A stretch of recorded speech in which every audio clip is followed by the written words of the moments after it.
I didn't even know that was a thing.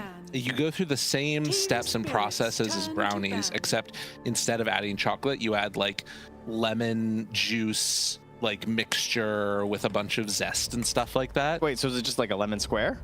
But it's more doughy, like a brownie. Oh, I like the sound of this. That's pretty good, right? Sounding pretty good. Lemon desserts are where it's at. Chatters, one of you start working on some lemon brownies. It shouldn't take you too long, I reckon. What, 45 minutes? Do you know that there's a brownie recipe that you could make in your microwave that cooks in 30 seconds? You know what? I Googled fast desserts one time, and I did make that for my...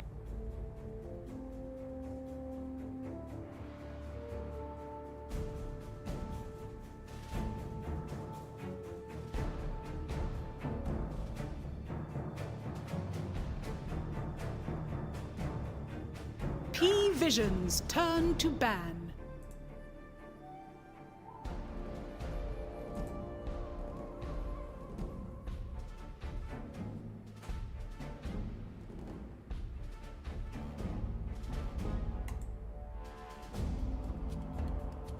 Ten seconds remaining. 5 seconds remaining.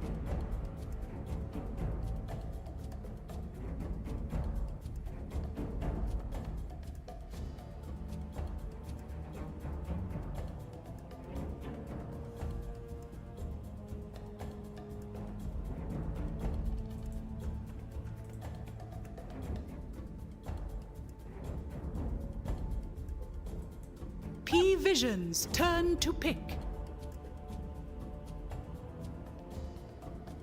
Team Spirits turn to pick. Invoker.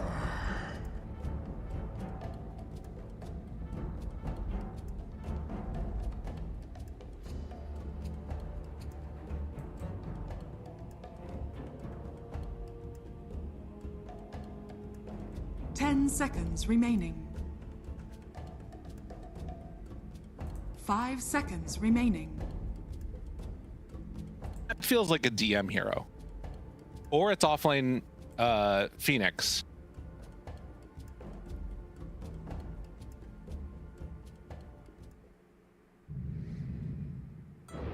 Imba Spirit. You may now select your heroes.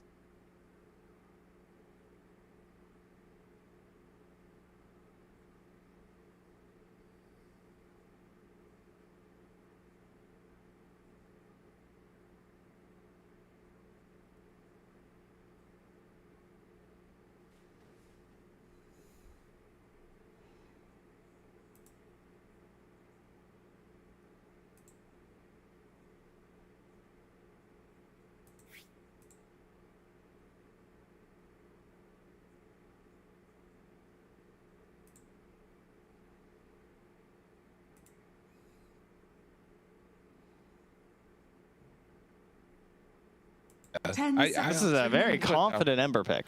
It is. I don't think it's obviously 5 seconds remaining.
Marvel at the spectacle.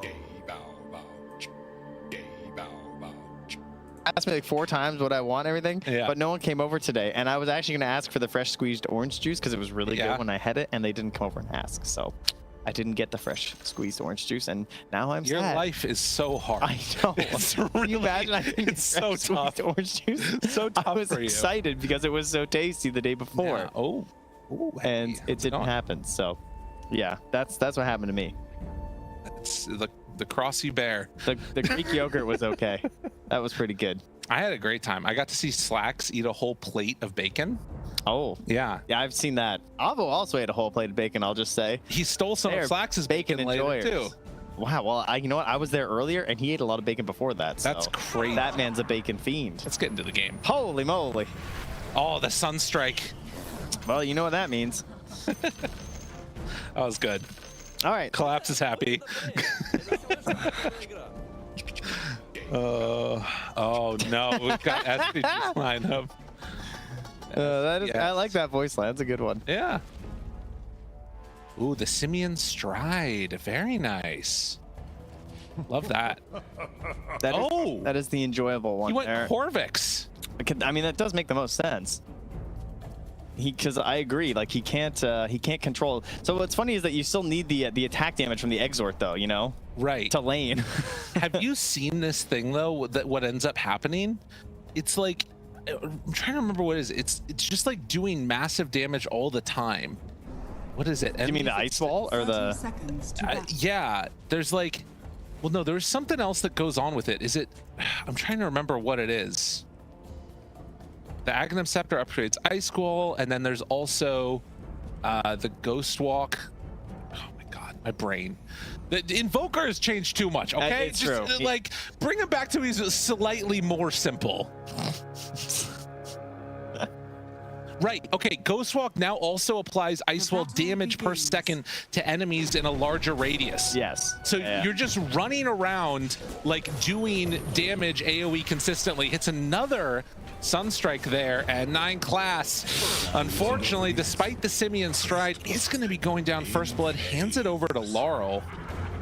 So no one is just going to be running around basically radiancing people constantly.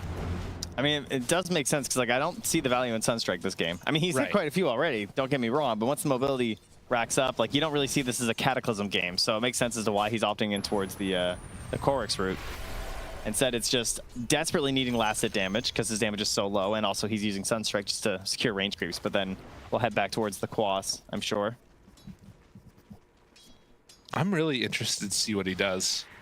It feels like a very I mean, again, you're going more points in the Quas. You're going to be helping out the team fight with the control, and you've got this Monkey King that is going to be trying to find people and, you know, hunt around the map, but you're also into a Hoodwink, so it all feels funky a little bit. And it is, we didn't talk about it, but it is Rue taking the Hoodwink as the 4, and the Ooh, more collapse. chill Miposhka 5, Stomp. Shao Shaman. Yeah. Needs to ensure that that lane doesn't start falling apart down bottom, and that Toro is able to get off to a good start.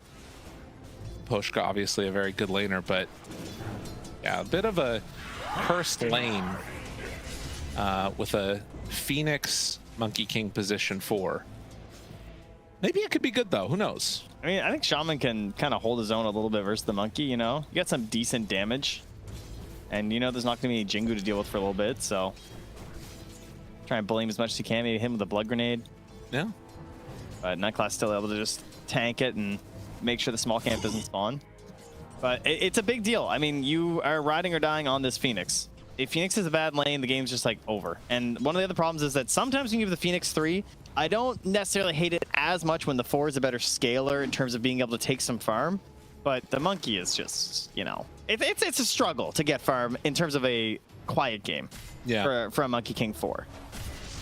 Yeah, you need to be able to really have some serious impact finding kills around the map. Or couriers, perhaps. Yeah, I mean, that's the other way to do it. Definitely. Well, so far, could see mid a slight edge into the favor of the Ember. 16, well, about to be 17 and 5 versus the 13 and 2. No one definitely going to be struggling a bit, and he already has the helm queued up, and the first component's coming on out. Let's go, baby. Yeah, that's right. We did already hear of this, the legendary Helm Invoker. Yeah, but it's kind of interesting because obviously Midas has been a go-to item forever on the Invoker because levels are so important. So it makes sense that there's sort of this like mini Midas, but also makes you a little tankier that you might want to opt for it on this hero. Satanic getting planked constantly by Rue as the wave is all the way back behind the tier 1 tower. Now the cookie forward. The minus armor is insane, and Rue in trouble, forced to pop the fairy fire, runs away. Ooh, that wave was a little early. That was too early on the high five. And the neutral. And just to get the last little nibble onto the hoodwink there. All right, well done. It'll be a long respawn, but the creeps are just making their way slowly to collapse, so he's not going to need any help for a little bit. Little jump on a Miposhka. TM, slow down, damage out, Sunstrike. It is enough, as that is going to be a dead Miposhka. You know what? It is helpful when the hero has to stand still to cast their spell. That does make it a little easier, but that's huge. Again, you need to be winning this as the Phoenix. Is 9 class wants to get a little bit extra harassed in there. That's the early earn. Oh, and they didn't quite get the damage out, but it doesn't matter. Nice. I think he was not expecting the earn damage right there, as he was about to get a raise on a 9 class, but had some raindrops there too. So Miposhka immediately spawns in and tries to start burning them off. He did also they're diving it again. Execute the damage away from the Icarus dive, and now Miposhka gonna be dead a second time. More earn charges, and if they're not careful, Shadow Fiend might just get dove again. Like, when everything is back up, I don't see any reason to stop this. DM needing to pause here, kind of cutting their own momentum here, I gotta say. And yeah, I'll eat my words here. If they're making it work, this is the danger of the offlane Phoenix, because this can happen. The beatdown, and also if no one is having a hot start and starting to build into this Helm of the Dominator into drums, you're going to be looking at a very high tempo game, controlling the map, and then a quick Roche for the TA. He could really use these kills though. Yeah, that would be nice, because he is pretty far behind the Ember Spirit here. Man, I didn't know Lara would do this well. I thought there'd be at least some issues, but I guess this makes sense with the build that you're going for, because, I mean, there's no tornado to threaten anything. And early Invoker's so much weaker than used to be versus the Ember. Just not a matchup we get to see too often. Right. No. Well, and yeah, I mean, no points in Flame Guard, because there's no point. Yeah, I mean, he doesn't have any points in it. He can't even make a tornado anyway, so. No. Let's get started. Satanic, Ducalis. The one lane that, well, they have a lot of CS is not like destroying, at least early on. Oh, excuse me, the other one's the Invoker. But I was just thinking of bottom and how well it's going down there for the Phoenix. Meanwhile, Laurel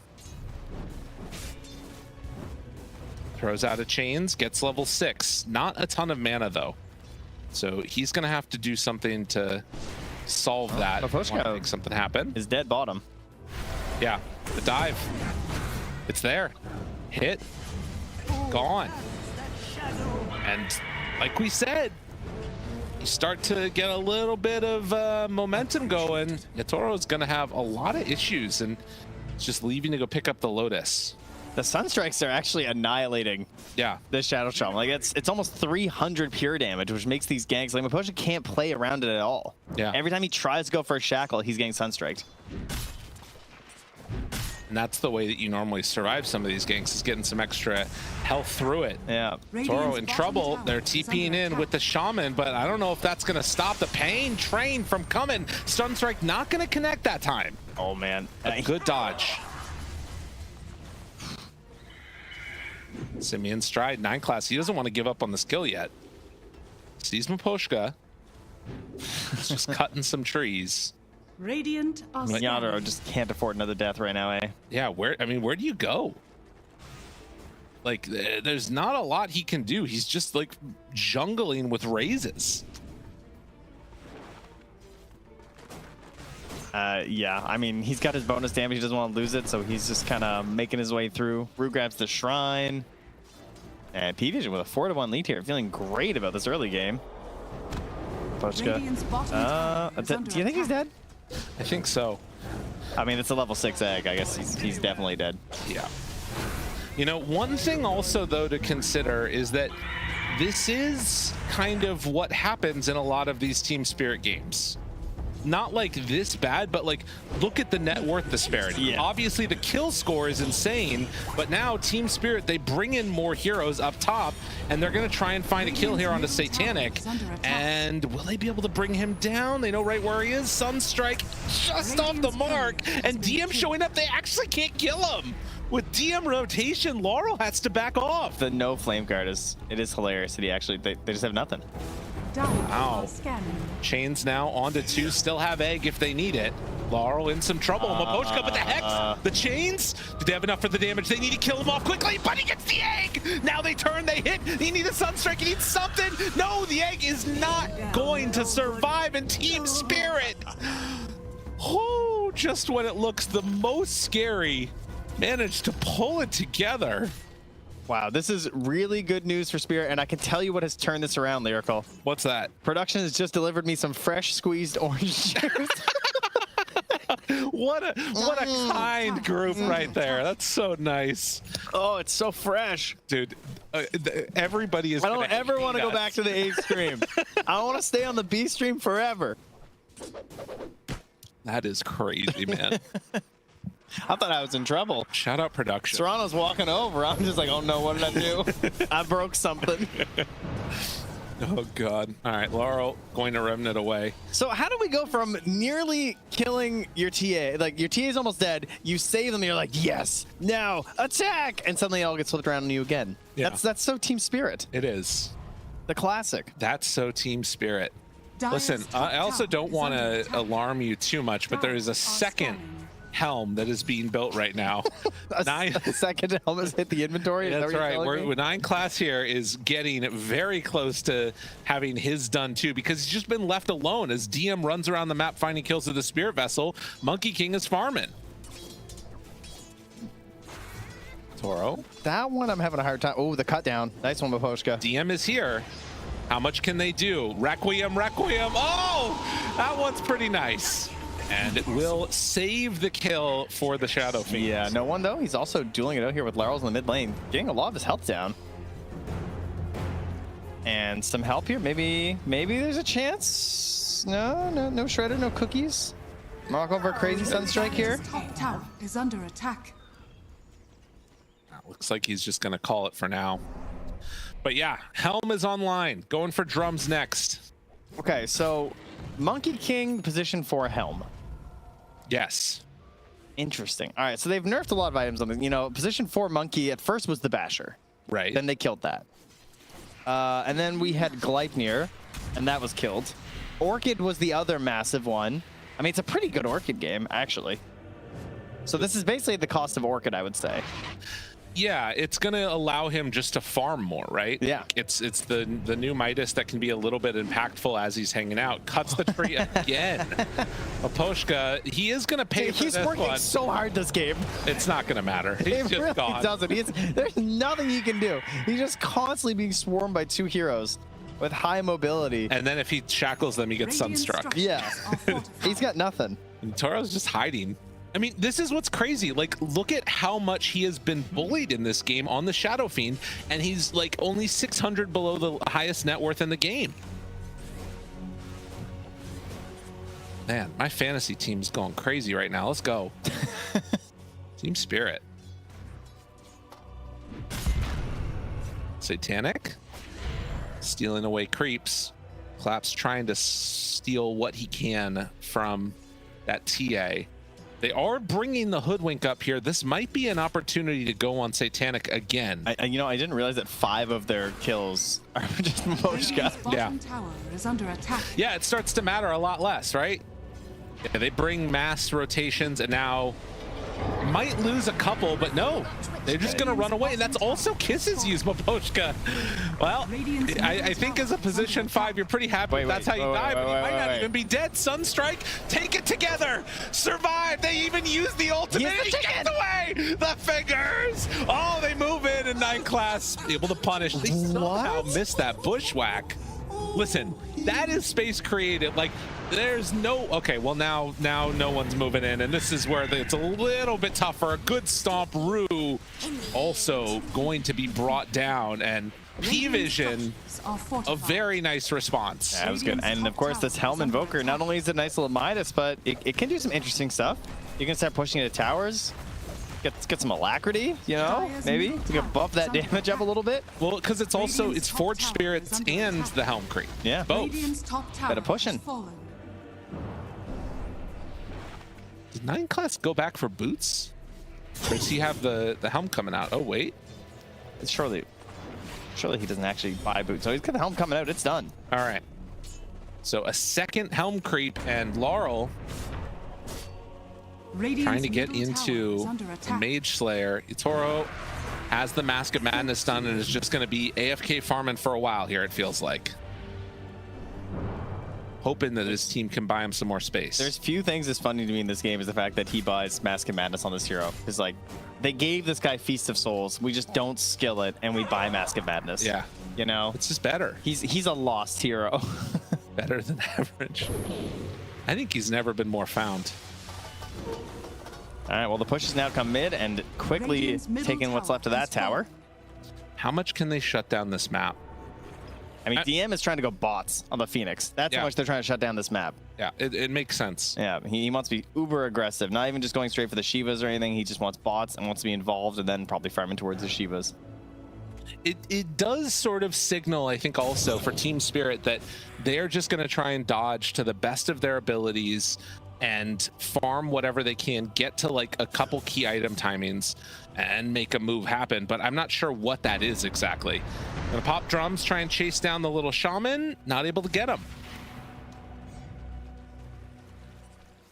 I mean, Blink from Collapse will definitely be impactful, and he's a little over 1,000 gold away from it.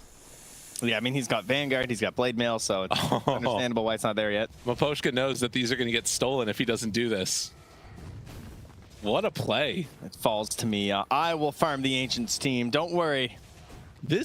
Everybody watching this has just lost like 200 MMR because they're going to do this when they've got a Sven in the game. Hey, listen, look, he's got his dormant curio. He's primed for a comeback. Oh, totally. He'll return. No, for him, it's great. I'm talking about everybody else. Uh-oh. All right, Yatoro is gonzo. Another one down. And P-Vision continuing to play very impressively around this map. 9 class has the troll creep too. He's sending in the rally. Oh yeah, that's the tier 2 tower pusher creep right there. That's what that guy is. He's strong. Rue is coming down. I think he's just trying to shove out the wave and then move on, but he's not going to be able to stop this push.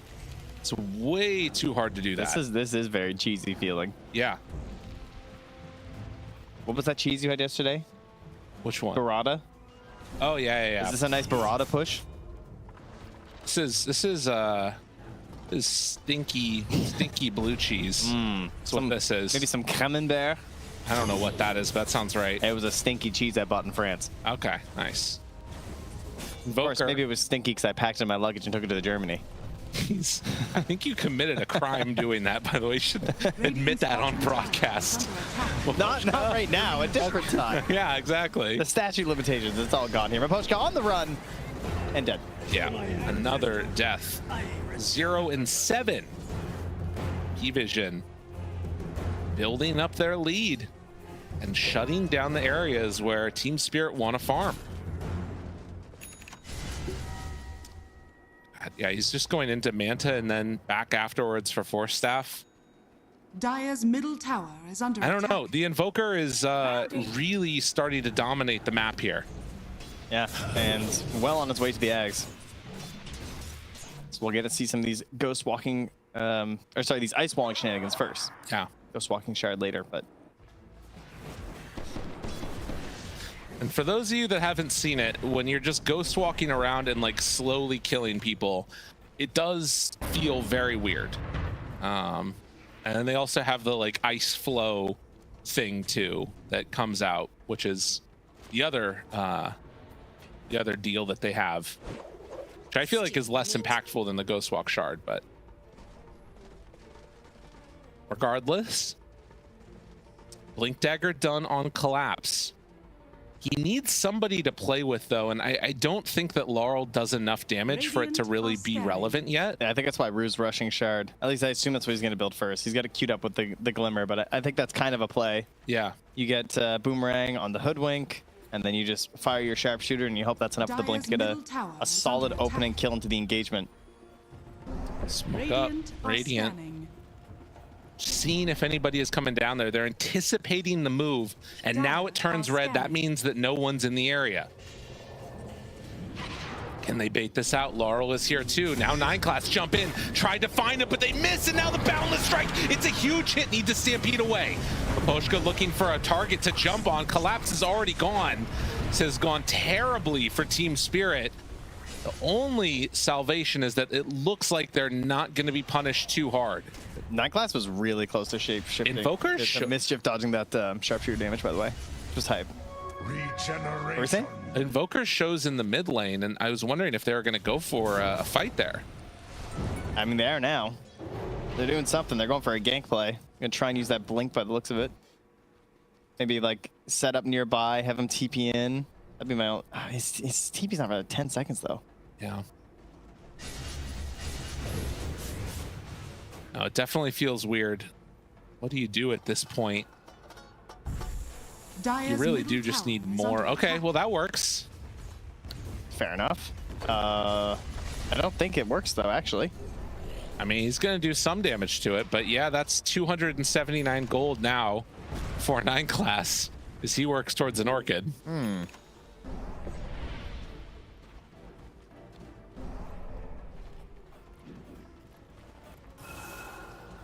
The downside to all these Helm of the Dominators, just kill off the little Serpent Ward.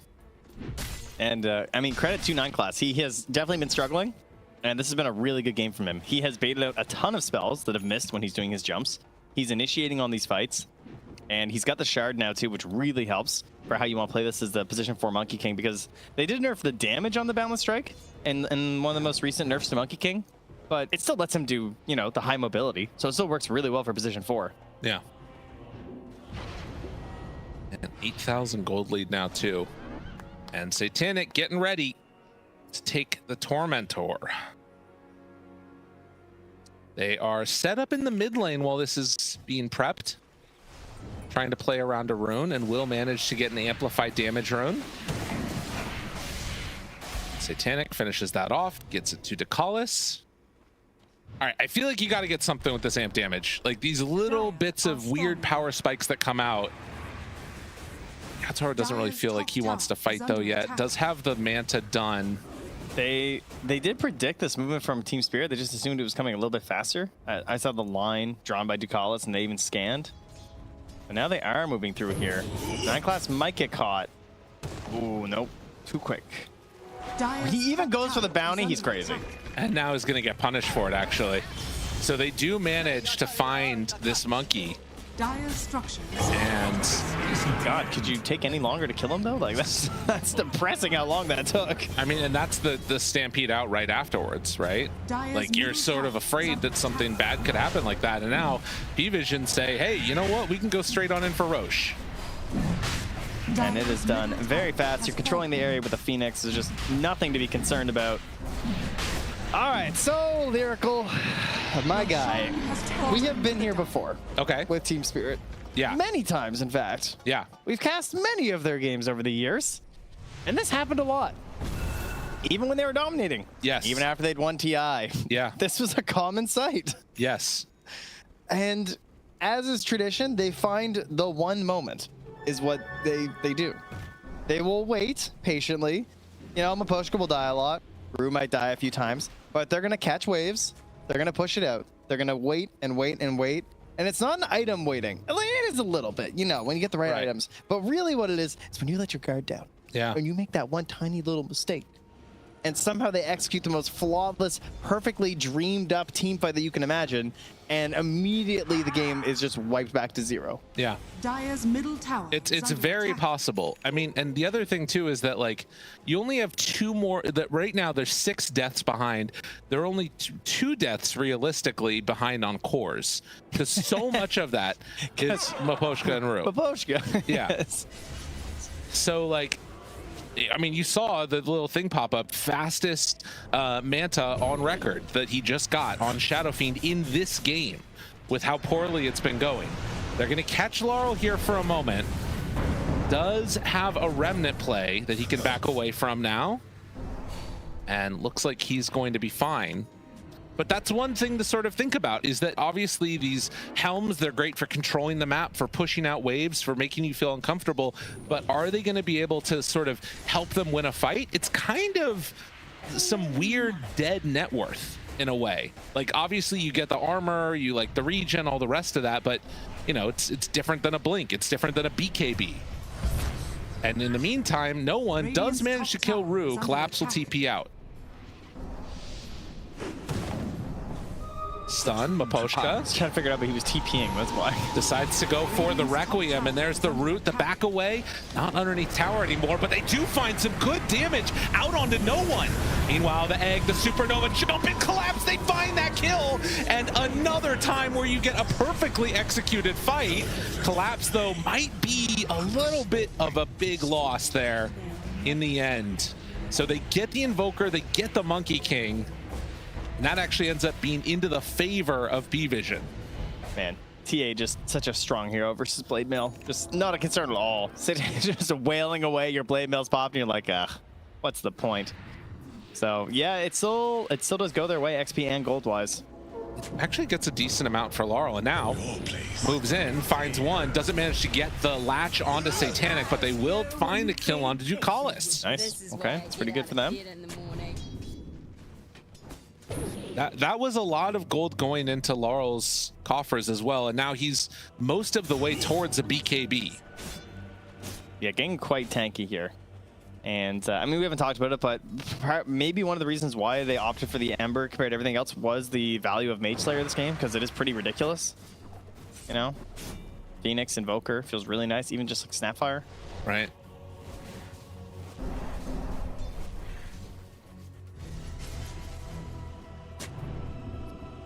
Well, 8 to 14, 11,000 gold lead now. Are they going to be able to win these fights once the BKBs start coming out? I mean, you do have almost a BKB done. Oh, maybe going, is that Chrysalis that he's going, or Deso? He already has Deso on Satanic. Mm-hmm. Oh yeah, he's working his way towards that Daedalus indeed. Okay.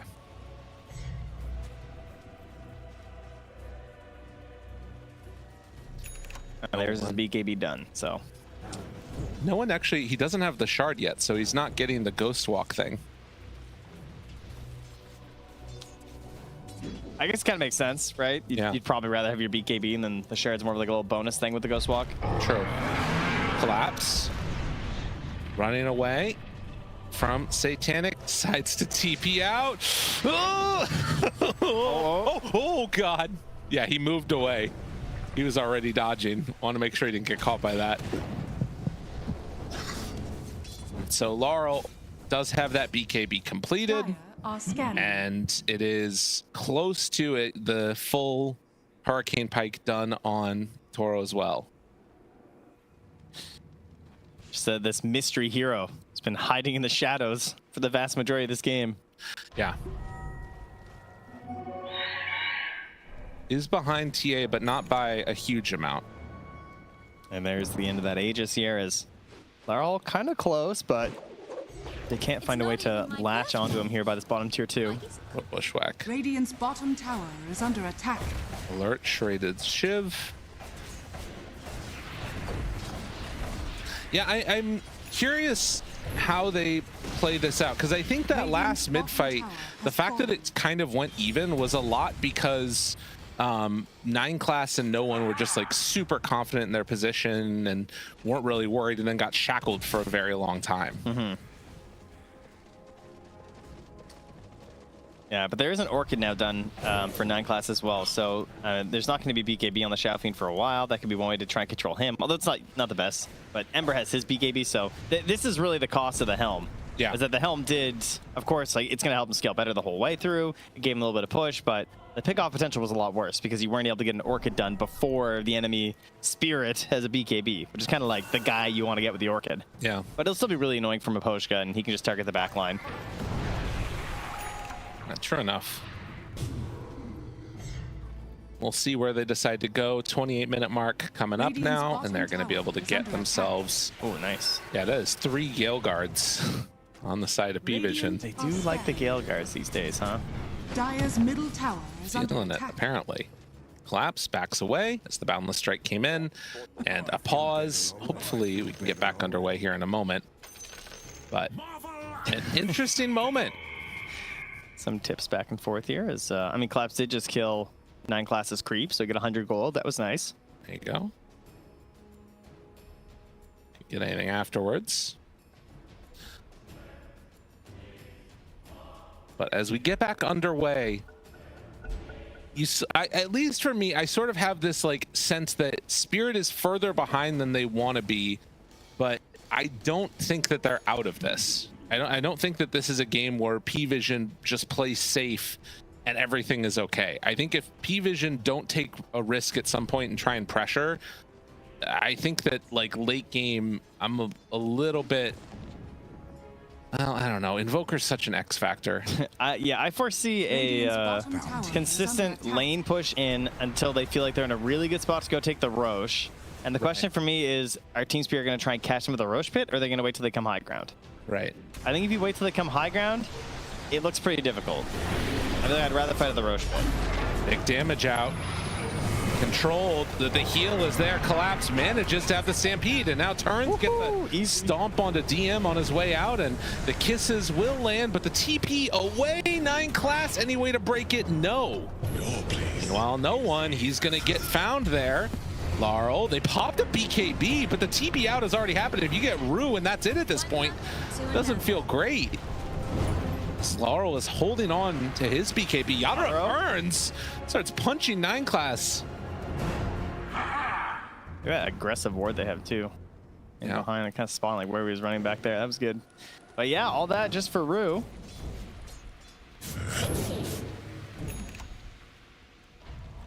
And back they go. All right, you'll take that. They're gonna try and poke at mid here, see if anyone shows up for this wave. You know the thing that I was thinking about, and the reason that I feel like it's a little bit weird is because whenever I think about Invoker late game, I always think about Cataclysm, but he's not going to have it in this game. So that's the part that's strange, right? Like, because he's gone this Corvex route, it kind of, I'm not sure exactly how to rate how that feels late game anymore. Whereas before, I feel like Invoker late game is going to be like one of the strongest heroes. Now it feels like TA is definitely going to be that for them. Miposhka, no Stampede this time, so the little Shaman is likely down, and they actually find the Tornado onto Collapse. He gets the blink out. Oh, nicely done with the pipe. And Rue's trying to get it as well. Has a force still, but they're not going to commit. The pipe out to ensure that he doesn't take damage. Yeah, very nice. Okay, all right, and I mean Roche, obviously they have the timer because there's a TA. Yeah. Yeah, I mean, it's hard to say. I think it's a max spawn, if I'm not mistaken. That is a full 3-minute Roche timer. That's why you see how there's like the little light glow. That's right when it ends. Oh my God. So that's a 3-minute Roche spawn.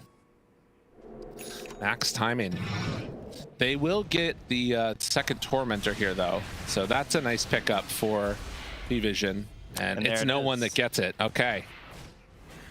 So now he has the fully upgraded Shenanigans. So it's a 600 radius. Yeah. Nice. 3 cores on top of the board here for P-Vision. You got, I mean, what, 8-second BKB still left on the Evoker. Fresh 9 on the Phoenix. Fresh 9 on the TA. already has a Daedalus after buying a 9-second BKB. Yeah. And meanwhile, Toro is still trying to finish his. Almost has it done here. I think with that, we'll get it. I'm going for the Daedalus next. Yeah, I don't think they can fight high ground. I think they have to fight it Roche. Yeah. As Team Spirit. Like, if they come high ground with this Aegis, this looks like a really difficult fight. Well, thankfully for Team Spirit, like you mentioned, it is going to be a very long Roche respawn. Yeah, I suppose. It's not in a position yet where they're going to have to like sort of position for the top Roche spawning when that eventually happens. Oh, Dire scanning. Hasn't hit, now it hits. I guess the problem is you can't plan to fight a Roche versus TA like ever. Yeah. You know, I'm talking as if like you can like control the space and stuff, but it's just so much value for the enemy team. Not in this case, but generally. Right. Now they'll get together, join Laurel. He is not smoked. All right, well now we all know Roche is there. No one stepping forward in the Ghost Walk. It actually isn't a ton of duration left. They don't manage to quite get that bushwhack onto one. And now Roche roars.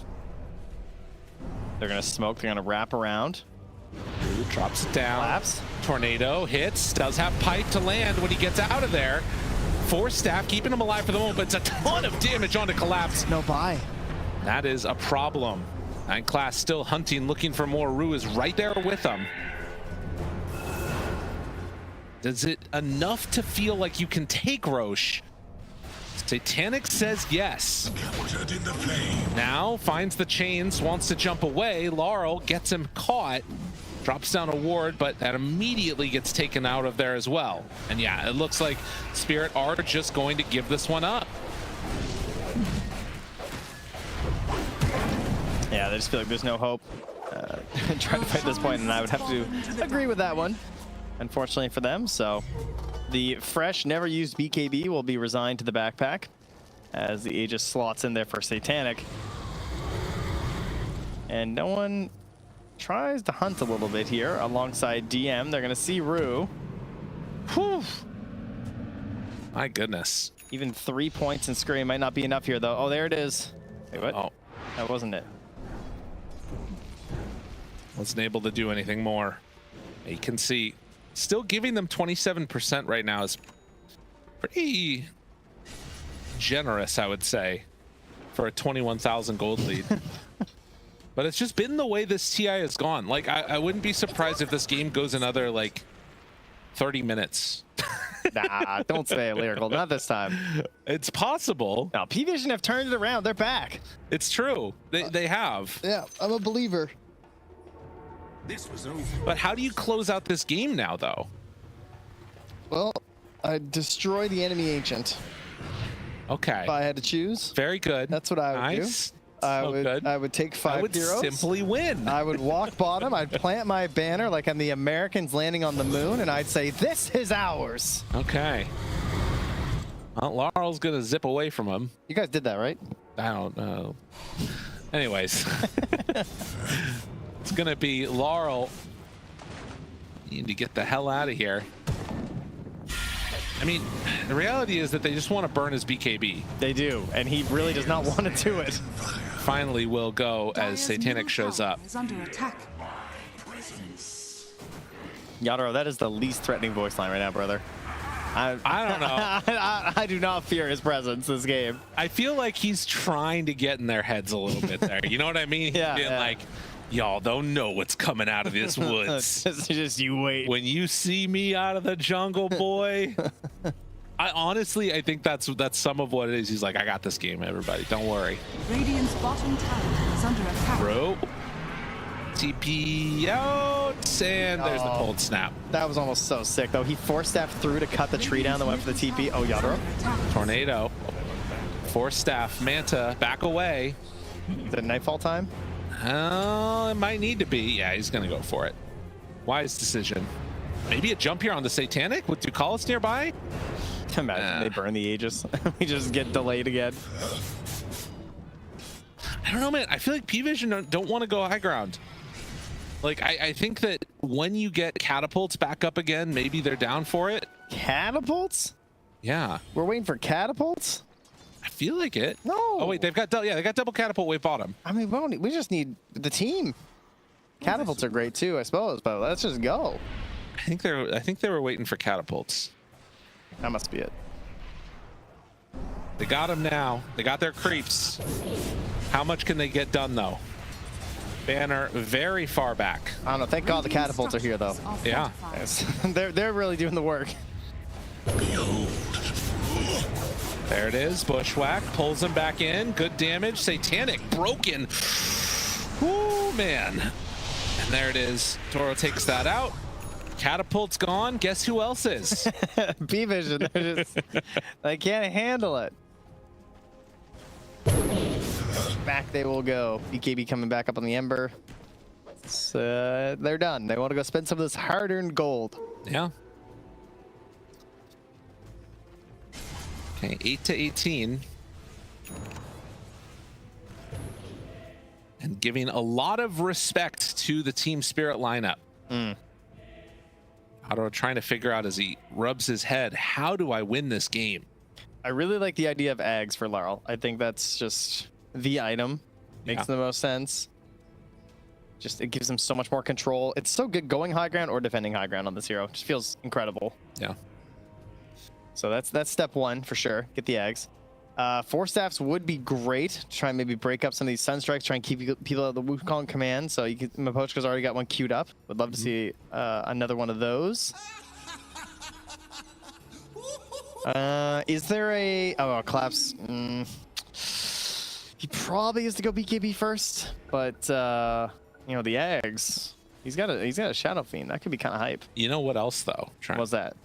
There are 3 greedy enchantments in this game. Oh yeah. 9 class doesn't have one. Oh yeah. All I'm saying, Oh yeah. Mapochka, Rue, they're scaling, Radiant's baby. middle tower is under attack. They're ready. So set. Want to see what we do? Radiant's around middle here? tower has fallen. So 38-minute mark coming up. And P-Vision thinking about going again down bottom without Roche's banner. I mean, they have 30 seconds left on the Aegis, so at least they get a tier 3 with this Aegis. I was expecting a lane, if not the game. Well, they're sticking around a little bit longer for this one.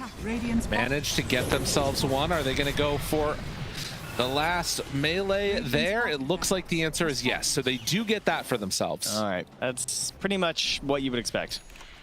With the advantage you have and getting the Aegis, you definitely should be getting at least 1 lane of racks. So it's good for them. It was right before the Aghanims was finished on Larl, so that certainly didn't help in any sort of a defense that they might have wanted to muster here. But it is going to give them a chance to get it on the map. So going to start looking for some big old Team Spirit ganks. There's the smoke up. Daedalus done for the Shadow Fiend. He also has the Giant's Maul he crafted, so he's ready to smack somebody. His 9 class. They're scanning Unknowingly right just- where he's going. Ooh, he goes to the side instead of up the river. It's a detection situation. We got Dust on Collapse. We got Sentries on Rue. We have no detection on Mapochka. Okay, so it's just Rue and Collapse. We happen to come across a invisible Ghost Man. Ooh, I bet that Desmond Bloodright is crazy with the Ice Wall. Yeah, I think so. Yeah, that's really nice. And going for an AC next on Invoker, which is going to be there to try and match the Shadow Fiends, which is what he's working on next. I think he'll get it a little bit quicker.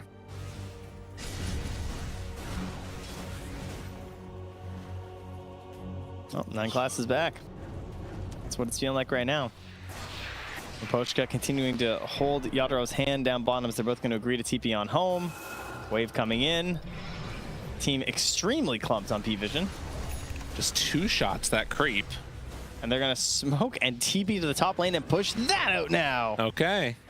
Oh, riveting stuff here from P-Vision. They're ready, man. They draw the line of let's retreat back behind them and push that lane. Oh, they get Dazun also for the Ember now. Okay. That'd be good with the chain gang. Smoke up is 5. Wanting to find them at the Tormentor, most likely. Where they are getting prepped for it. And actually, This could end up working out pretty well They for have, them. have a ward that also they planned with Rue and Mapochka, or sorry, Rue and Collapse, and they went up top. So it saw the courier going. Yeah. They know they're up here. I wonder how long. It must be what? Probably 40 seconds? It must have been a little bit late on the last one. Finds It him. begins. They finally actually got a disable on him, but he BKBs. Immediately runs away. Now a little bit separated. No one. Oh, so Tank's still just going to do it? They're thinking about it. Smoke is Yeah. out, or dust is out. They find it. Jump forward, no one. They drop the big old ward down over the control. Laurel jumps away for the moment, gets out of there. Now DM throwing out damage where they can, trying to dodge away his collapse. He's silenced, but will have the run. Yadaro needed that stampede right then, but it didn't even come soon enough. Dead on Laurel, dead on Taro. Satanic triple kill. Yeah. And they are just too far ahead on P-Vision. The Hex was too strong. The Hex killed Laurel pretty much, took all his HP, and then he just got chunked down by Satanic, and then the Hex also just brings down Rue at the end. It's just easy. Way too strong. 8-21 and ready to walk towards high ground. There are no buybacks on any of these heroes. They fully bought out to try and be strong enough to battle this. Radiant's top P-Vision. tower is under attack. Show the way that you take down Team Spirit. Just get some helms, start killing off the towers. Play core Phoenix. That's and right. Win your lane and keep up the pressure the entire game. It's not easy to do this. It's really not. It actually is extremely difficult, and there's a reason why they are going really patiently and everything. But I'm Radiant's middle tower fairly is confident in saying they've done it, as they are now going to get mega creeps. Radiant's 42,000 gold lead at 42 minutes. Team Spirit, never say die. Let me tell you something, Trent. If they get a kill, think about the gold swing. Think about it. 43,000 gold worth of swinging, perhaps. All right. If they do it, would it be the biggest comeback in TI history? I think so. 42,000 at 42 minutes. Mega creeps at 42 minutes. They don't have tier 2 killed yet. Like, this tells you something about where Team Spirit's head is at. They're underneath the ward as they smoke out. This is a crazy. I mean, they're talking like this is TI finals right now. They're staying in it, man. They're not willing to give up. No one sends in the creep. No one standing up on the high ground. They jump blind, try and find him. Now the remnant through. Can they catch him here? Finds one. Laurel out, trying to do what they can. Collapse explodes like a pinata. Now Yadaro turns. They start to hit the egg, seeing if they can kill it off, and they will. Now turning to Satanic. That is a harder fish to find, and a few more punches, they get him. GG is called. P-Vision end the game in style. They went for the one last attempt there, but yeah, not going to be enough. P-Vision, a dominating performance here over Team Spirit in game one, truly taking control of the game, never letting go. Core Phoenix for the win. 9 classes back. He's playing much better than his past couple days. Got a hero that he felt good on, and he just executed really well. And he was just really annoying, which is what 9 classes is best at. It's true. It's sort of constantly mess with them, try and make them feel uncomfortable.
5 seconds remaining. In high spirits as we will Falcons shortly be turn to moving into the bat. draft and see exactly. Team Falcons Yeah, a turn little bit to Protecting awkward the Ember. sometimes to have Puck and Queen of Pain, but And is I it don't see better matchup Lash against Ember? Choose your hero. I think so, yeah. Because, I mean, both of those matchups are kind of even, to be honest. Ember is going to be fine against either. He can try and slide a fist dodge against the Shadow Strikes, and at the same time, he doesn't necessarily get punished that badly by a Leshrac. He can always just Searing Chains him and run away. So Edict Rundown 10 doesn't really seconds happen. remaining. So I think for Ember, it's kind of whatever, but for Monkey, he really doesn't want to be 5 against Shadow seconds Strike spam. remaining. It's a real fearsome Liquid draft, honestly. Looking at the way that once they get their first items up, you know, we're looking at Blink Daggers on maybe Boxy, this Nisha Lesh, the speed at which they can get in on top of a target and kill them.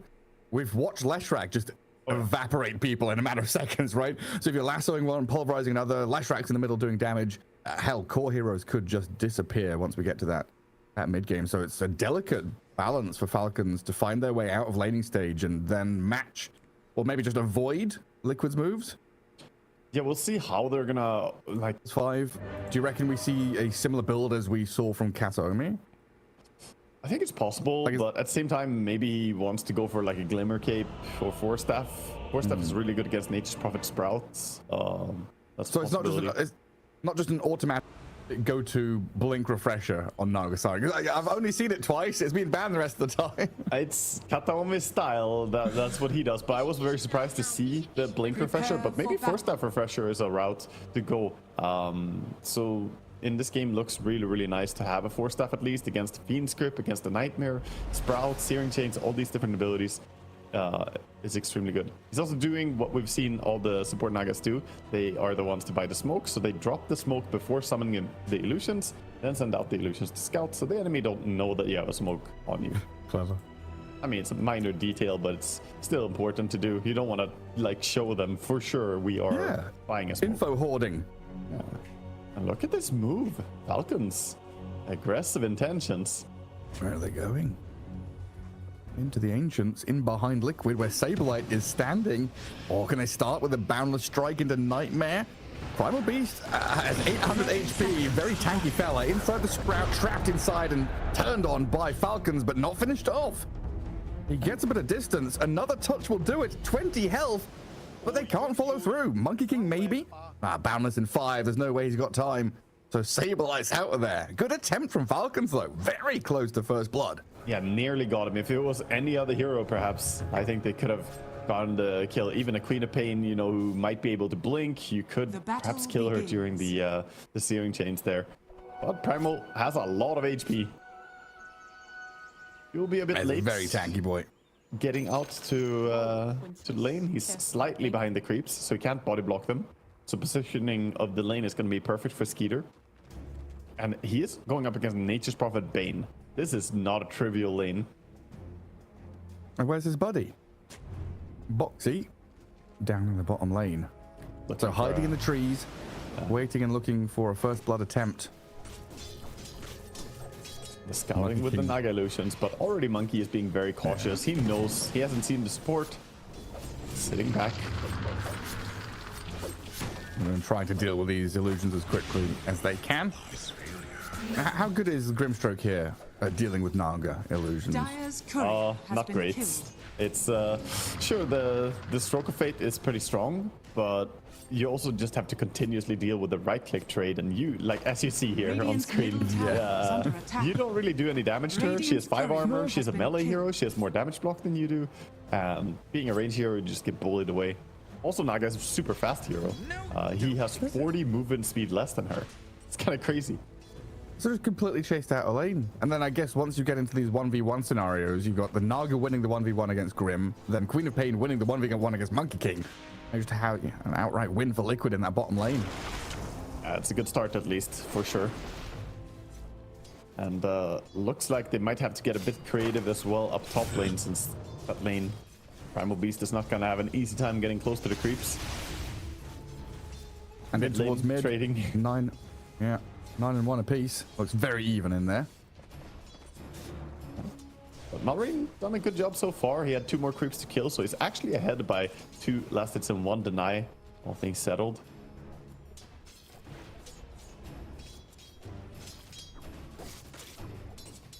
That's pretty good for him.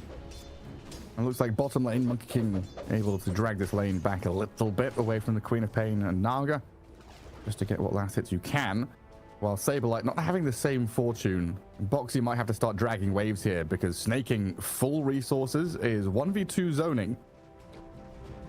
Yeah, this is also what Bane is really good at. He is one of the experts at trading hits, and if you ever overstay yourself a little bit there, then the sleepwalk facet can be really dangerous. Pulls you out of position with the Nightmare. He wants to do it to Saberlight right now. And I guess they're in a hard situation where if Boxy goes in, like, if they have to drag wave later on, if he goes there, the Bane could stop him from dragging, or the Bane could go and just like kill the Primal Beast potentially. Yeah, you just get slept. You can never pull the creeps against the Bane. Very annoying. Similar to what we talked about with the Shadow Demon Disruption, stopping it. This is another one. A lot of supports that are good in current patch have this trait. If you think about Pugna, that's also one that can do it. You can decrepify the enemy hero if they try to pull. True. That makes life pretty challenging here for Saberlight with only 7 last hits. Let's see if he's able to catch up at all.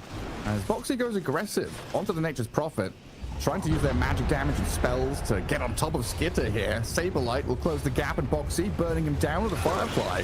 This lane being right in front of tower puts them in a good spot, but the Bane and the Nature's Prophet, too tanky, able to turn around and kill Boxy off. And Skitter just stays alive.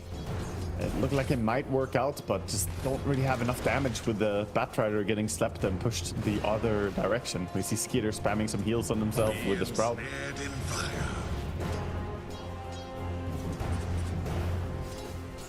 And Liquid have always got to be worried about that Nature's Prophet TPing. And if he comes into mid, Nisha could potentially die. Dogpiling on bottom lane could be a nice move as well to give Monkey King a bit of control back in his lane. Liquid kind of moving Boxy out of that top spot now to stack and try and find a home for himself. Yeah, this top lane is not going the way they wanted. When you're playing Primal Beast and the Batrider, you want to be able to find kills on the lane, but Bane being as tanky as he is not a great target, so he went for the Natures instead, but that cost him a lot. So how large of an effect? Oh, he's snaking. Oh, they're going on snaking. Right. He was a bit alone. Yeah, they nightmare the Batrider, but Saberlight's over the top. Saberlight's dying, though. Oh, he just drops. He's got Snaking able to turn with Skitter. Boxy trying to finish him off, but Falcon's just impenetrable in this top lane. I mean, it's a full HP Bane is not easy to burst when he has Raindrops, Magic Stick, and Fair Fire as well. It's a lot to go through. So how large of an effect did Saberlight nearly dying have on this lane? You mentioned his, he couldn't block the creeps. It's really impactful. Like, I think they needed to get this creep wave back so he could last it comfortably on the first creep wave. Oh, they're coming back for snaking round 2. Yeah, they're gonna have a shot. They got him this time. Right under the tower. Well, attempt number 3, and it goes their way, killing off the Bane. And finally, with him gone, they can pull the creep wave. At long last. Yeah, but it's already 6 minutes in, you know, 5.5 minutes in. So getting this pull now is not as impactful as doing it on a second creep wave. And now Boxy has to head towards mid. I told you the runes are going to be super important, so we already see supports congregating towards mid. Dire's absolutely. Top tower I mean, we're already seeing the breakdown of the lanes because Liquid feel it's untenable to stay up top. It's an uninhabitable lane basically right now for them. And so shift efforts into mid, put pressure onto this Ember Spirit a little bit, but look at Falcons. Amar has come in to gank the mid lane.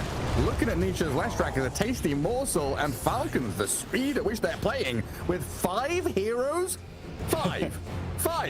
For all 5 heroes in the mid lane, minute 6. You weren't joking. Yeah. No, the runes, man. They want the runes, and they got them. This was a lot of heroes invested, but quite quickly they can get back to their lanes as well. Using Nature's Prophet TP, Monkey King, sure, he invested some time here, but his lane is so bad against the Queen of Pain that he wants an excuse to leave it. He wants a reason to go and get active somewhere else. Wow, snaking, double blocking the camps now, spots the stacks, puts the sentries in, and minute 7 about to hit with Malrine rotating over. They want to contest this Wisdom Shrine. Naga Siren with a Primal Beast. Gonna turn and burn though. Firefly and a Flame Break over onto Snaking. He pops his magic stick and stays alive for a little bit longer. In comes Nisha though to clear up the mess, kill off the Bane, and force them away from this Wisdom Shrine. Ember Spirit doesn't have any more remnants, but they've not got any catch for him either. Yeah, so he gets out. Ultimately, 4 heroes invested to defend their Wisdom. They successfully do so, but they did only get the support. So Ember is gonna stay alive for now. I'm still sticking around top. He did do quite a bit of damage to Saberlight. And Saberlight doesn't have a natural way to regen, being a Primal Beast. So he's in this awkward spot where it's like, do I stay on lane? Do I go base? What do I do? Dire's structures are fortified. And they want him. Still hunting for him. They know he's an easy kill. Oh no, he wastes his onslaught. Oh no, he's gone right into the middle of them. Phantom's Embrace into the chain, silenced and caught. Malrine will take the kill. Meanwhile, Amar down at the bottom rune spot. And being eyed up by a Naga and Leshrac, but the Monkey King, it just turns into a tree. He's sliding out there, getting, you know, he looks more like a post 4 Monkey King right now with how he's moving around the map everywhere. And he might even get caught as the Nice Sprout Skier coming in from behind. Nice attempted flame break, but now it devolves into chaos. Leshrac getting boundless struck and killed off in the river. Primal Beast is going to jump in on towards Skitter. Nature's Prophet very low. Should be brought down here by Liquid as they turn on him, and Sonic Wave clips all 4, pushing back Amar and Crit. The damage from Liquid is good as they bring the Mickey, Queen of Pain into play. Crit now in danger and snaking on the run. Malrine wants nothing to do with this anymore as Mickey and Saberlight go diving deeper onto Crit. They've got a Nightmare, sleep up the Naga Siren, and Crit so close to death, but surviving and denied, in fact, by snaking in the end. That's what friends are for. Just slap you in the face when Queen of Pain is trying to kill you. He finishes that off, so at least no more gold for the Queen, but very good join by Mickey, his first move. He said, Monkey, you've been running around doing a lot of things. I'm gonna join once and do a lot of things in single fight.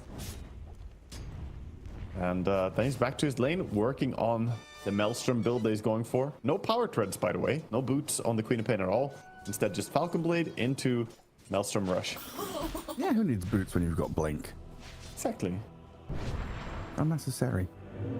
All things considered now, pretty dead even game, but they're on this Queen of Pain, looking to upset the balance one more. Falcons, the speed at which they come out of the woodwork, TPing in, jumping over the trees, it's always surprising. Yeah, this is what we expected when we saw the Nature's Prophet, though. Hyper-active gameplay. He's been in all kills but 1 for Falcons. So Nature's Prophet really is the hero enabling all this gameplay. But this gives some time for Saberlight to recover. He was having a really bad lane. Now push the tower a little bit, doing some safe farming. Another move into mid. And just ping-ponging from one lane to another, but Malrine has to use the remnants to slip away, as that damage came through pretty quickly. Honestly, the Falcons may be sick and tired of having these hour-long games that they've had to endure and play through, now looking for a quicker strike. Yeah, they're at least trying to get the upper hand going into the early mid-game. But at the same time, I think Nature's Prophet making all these moves is definitely helping out, but he has been close to falling. If they can find some key kills on him, then the battle can turn pretty hard. And now they have some good tools available on Liquid as well. They have the lasso, which can always punish overextended TPs. Ah, the smoke gank into the Ancients, the classic from Saberlight. Radiant are scanning. Radiant's Using the remainder of the smoke that's popped on him. Just trampling around without any retaliation. Feels good. Yeah. Boxy with Insania. Where are you going? Right near a Watcher. We're a couple of minutes ahead of the curve for Wisdom Shrine, so this looks like set up into kill into tower around this catapult wave. Yeah, and Amar is the one to show. We'll see Amar's Monkey King, but diving on the tower, you know that there's going to be a lot of reactions very quickly. They're going for it, though. Well, they still jump in on him. It looks like they weren't quite sure if they want to commit, but now with a lasso into Sonic Wave, they've got it. Amar dead. That's what they came for. And a bit low on the reactions there. Snaking TP'd in very quickly, but he was the only one really joining as the Grimstroke finishes up his level 6 up top. And Nature's Prophet just tucks into the jungle for a little bit. And things slow down a touch after that one Mickey rotation in towards mid. Falcons take their foot off the pedal for a moment. And Liquid will absorb all of that space they can. Already Primal Beast jumping ahead of the Monkey King by about 400 net worth is a good sign for Liquid. But you've always got to contend with this Nature's Prophet, Ember Spirit, global presence, taking up areas of the map that you don't expect or are much safer than you're able to go and invade. Yeah, so far, game is very even though. More even than I expected after a laning stage. Going on Saberlight again. Here we go with the Inkswell, Sprout, silencing him up. There's a lot of damage required to bring the Primal Beast down, so the Soulbind is needed. Still lacking that final touch though, with the Sprout additionally in. They've killed off Saberlight and Boxy to follow, but Nisha running forwards towards Malrine, nightmared up so he can't give chase. And TPing out Nature's Prophet, surviving it, or snaking. They're getting hunted by the Queen of Pain, but I don't think Liquid can keep going into the darkness of that northern jungle. a bit difficult to keep going there as Amar gets shadow struck on mid lane. Nika just shoves him away, keeps farming a bit. He has the Maelstrom, of course, so his farm rate is pretty decent. The Queen of Pain, by the way, I expect is not gonna go for any points in Scream. So not literally the Queen of Pain, because you won't take the Pain ability, but now it's stats time, most likely. The idea with Maelstrom is that you don't need your AoE nuke, and instead you get +8 to all stats, and you farm really well. It's pain for thee, but not for me. Yeah. Just wants to be the dominant one. It's fine. Might get dominated by this Marine Ember Spirit, though. That is so quick, isn't it? Marine makes the move, backup of crit, Skidder TP's in, easy as you like. It's a very clean setup there as well. They like go in the tree line, at top, they get the Bane. Not the massive pickup that you might want as a carry kill on the Queen, but at least something. Top tower is yeah, just saying the Inkswell before Ember jumps in really allows the chain stun to be so natural. Radiant's bottom tower is under attack. And Mr. Monkey King going and scouting out enemy Ancient's area. There's nobody there, so he's going to weasel back over to his side of the map. And it looks like now it's Liquid's turn to really turn up the heat. Smoking and twin gating down bottom and looking at Malrine. And what's the starting move though? The Pulverize? It's so difficult to catch this Ember Spirit. Actually, I do know what starting move Song is, but into they didn't net? do it. Yeah, exactly. Song into net would have been the easiest way to start that, but it's so big resource commitment. Like, maybe he wants to hold it defensively, and they did have Blink on Lesh, so maybe he can Blink and stun, but you know when you play against Malrine, he's not going to be slow enough that you get a Blink stun on him without Kayasha or something on the stun. It's not happening. So that Malrine gets out, Liquid have to repurpose themselves, try and shove in towards mid, but with all of the kind of preemptive, aggressive moves Falcons have been throwing their way, looking at the map state and this kind of building of net worth now, 2k lead for Falcons, all of their tier 1s still alive, right? It's been hard for Liquid to really encroach on the enemy side of the map. Yeah, I think they don't have global TP. Liquid also don't have the most natural building destroyers. Queen of Pain doesn't really push that hard. The Primal Beast, sure, he does have an innate that makes him do more damage to buildings, but that doesn't make him a pushing hero, sadly. When we will set the Mask of Madness Primal Beast meta. Yeah, for the Deso. Exactly. Smash them towers. There's a good little pick off on Insania down in the bottom right corner. Falcons maybe now can get themselves in towards that mid lane. And the tier 1 tower there would be a nice objective to clear. And a Queen of Pain kill to start things off would be nice as well. But Mickey has pushed them all back. Silence for a moment, but is able to kill. Oh, look at that. Snaking right place, right time to get the Fiend's grip. Now Batrider in trouble. It's Malrine and crit. Will encircle the Bat. Boxy down. A wicked 6 streak for Malrine. And the tower in the mid lane against the Catapult and a Nature's Prophet. Not long for this world. Holy. And it goes from bad to worse as the shield rune is picked up from the Ember as well. He's gonna be even more aggressive now. That was really nicely played by Snaking, by the way. He used the Enfeeble to lower the cast range from the Queen of Pain. So she couldn't blink far enough to get to safety. And clever. He was hoping that he wasn't gonna need to ulti, but since she couldn't blink far enough away anyway, he could easily just say, okay, I will ulti you if I need to. And just finish her off.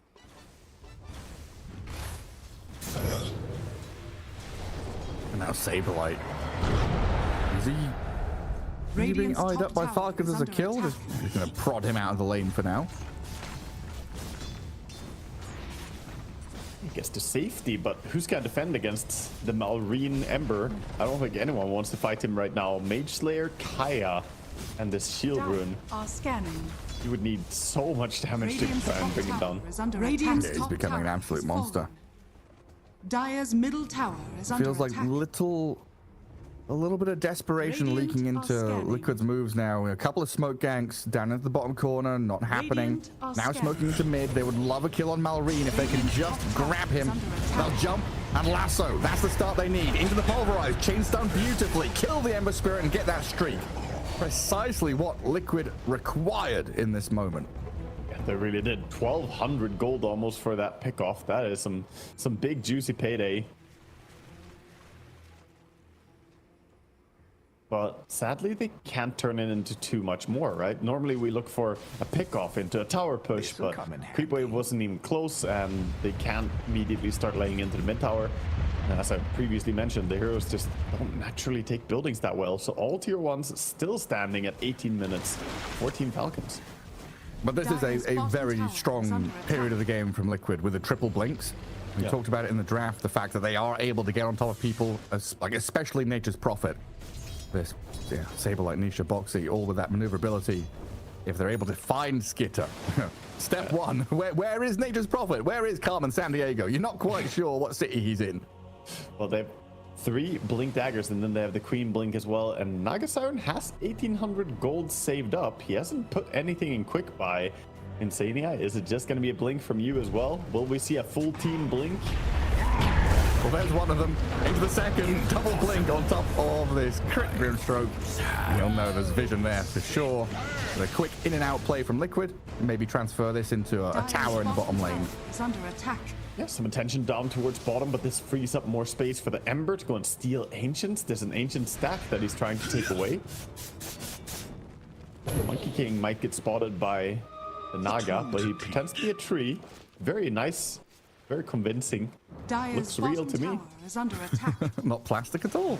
Yeah, see, that's one of those trees where I would never be able to tell that that one was Monkey King, you know? But if it's on mid lane, like standing near the river, it's like, you know, those trees pretty well. But these side lane trees, like, who knows which trees are where on this part of the map? I could have a good Dire's memory for bottom that. tower is Speaking under like an attack. average mid player, I don't know what side lanes look like. The furthest you've ever been is the water rune. Maybe I would get suspicious now as that one is Dire's sliding bottom around in my tower has vision, fallen. though. Wait, so are all mid lane players just hobbits? They're not allowed to leave the Shire? The furthest Yeah. they can go is that farmer's field? Oh, look, tree cut! Oh, Amar! wow. Down you go! Well, he Toppled wasn't- from the trees. He was under a ward for quite a while, and then Saberlight blinks in with Trample enabled, which insta kills the tree. Unfortunate for the Dire's Monkey King. middle He tower is did under a little attack. bit too much invasive moves.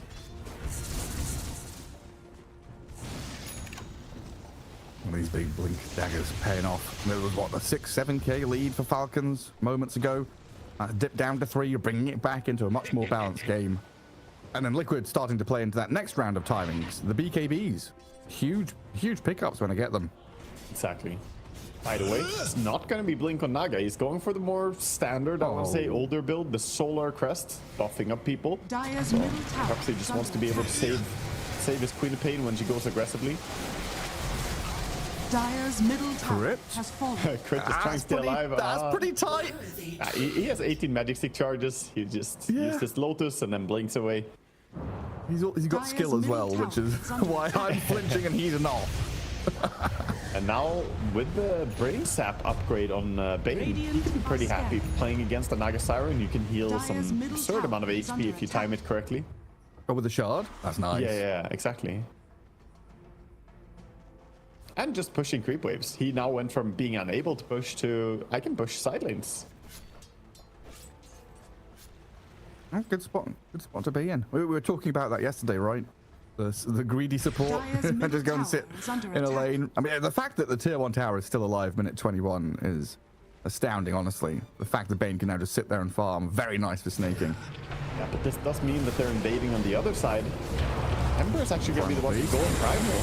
That Inkswell hits the Boxy back, so he couldn't get the lasso off before getting stunned, and now Liquid just gets surrounded and overrun by Falcons, who are straight into the roast pit. What a beauty of a bind that was as well by Crits. Just catches the Batrider, stops everything really. Things are looking pretty bad for Liquid right now as Falcons are getting away with their game plan. Yeah, Boxy tries to blink lasso Malorine, but then gets stunned, then bound up. Yeah, the Inkswell was there to react, so dangerous to go close as he has the Inkstigate talent facet. Can instantly stun you when you get close to Inkswell whenever you want to. Now Aegis for Nature's Prophet, who is top of the net worth, where he belongs. And getting close to that Hurricane Pike, which is going to put him in fighting shape. I think more impressive to me than Nature's Prophet net worth right here is the Ember. Ember is just so enormous for a mid laner. 12,000 net worth right now. Got the full Kaya Sanj, got the Mage Slayer, and 1,800 gold towards, or 1,900 towards his Aghanim Scepter.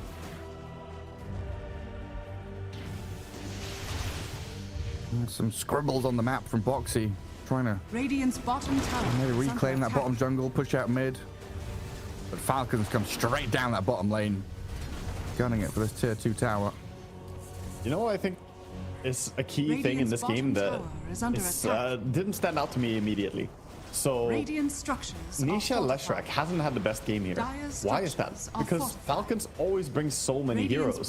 Leshrac is a hero that innately now wants to fight and burst single targets. The more heroes are nearby, the less you can do with your edict because you don't direct all that damage to one target. But since Nature's Prophet has always been joining, we have a very active Monkey King as well.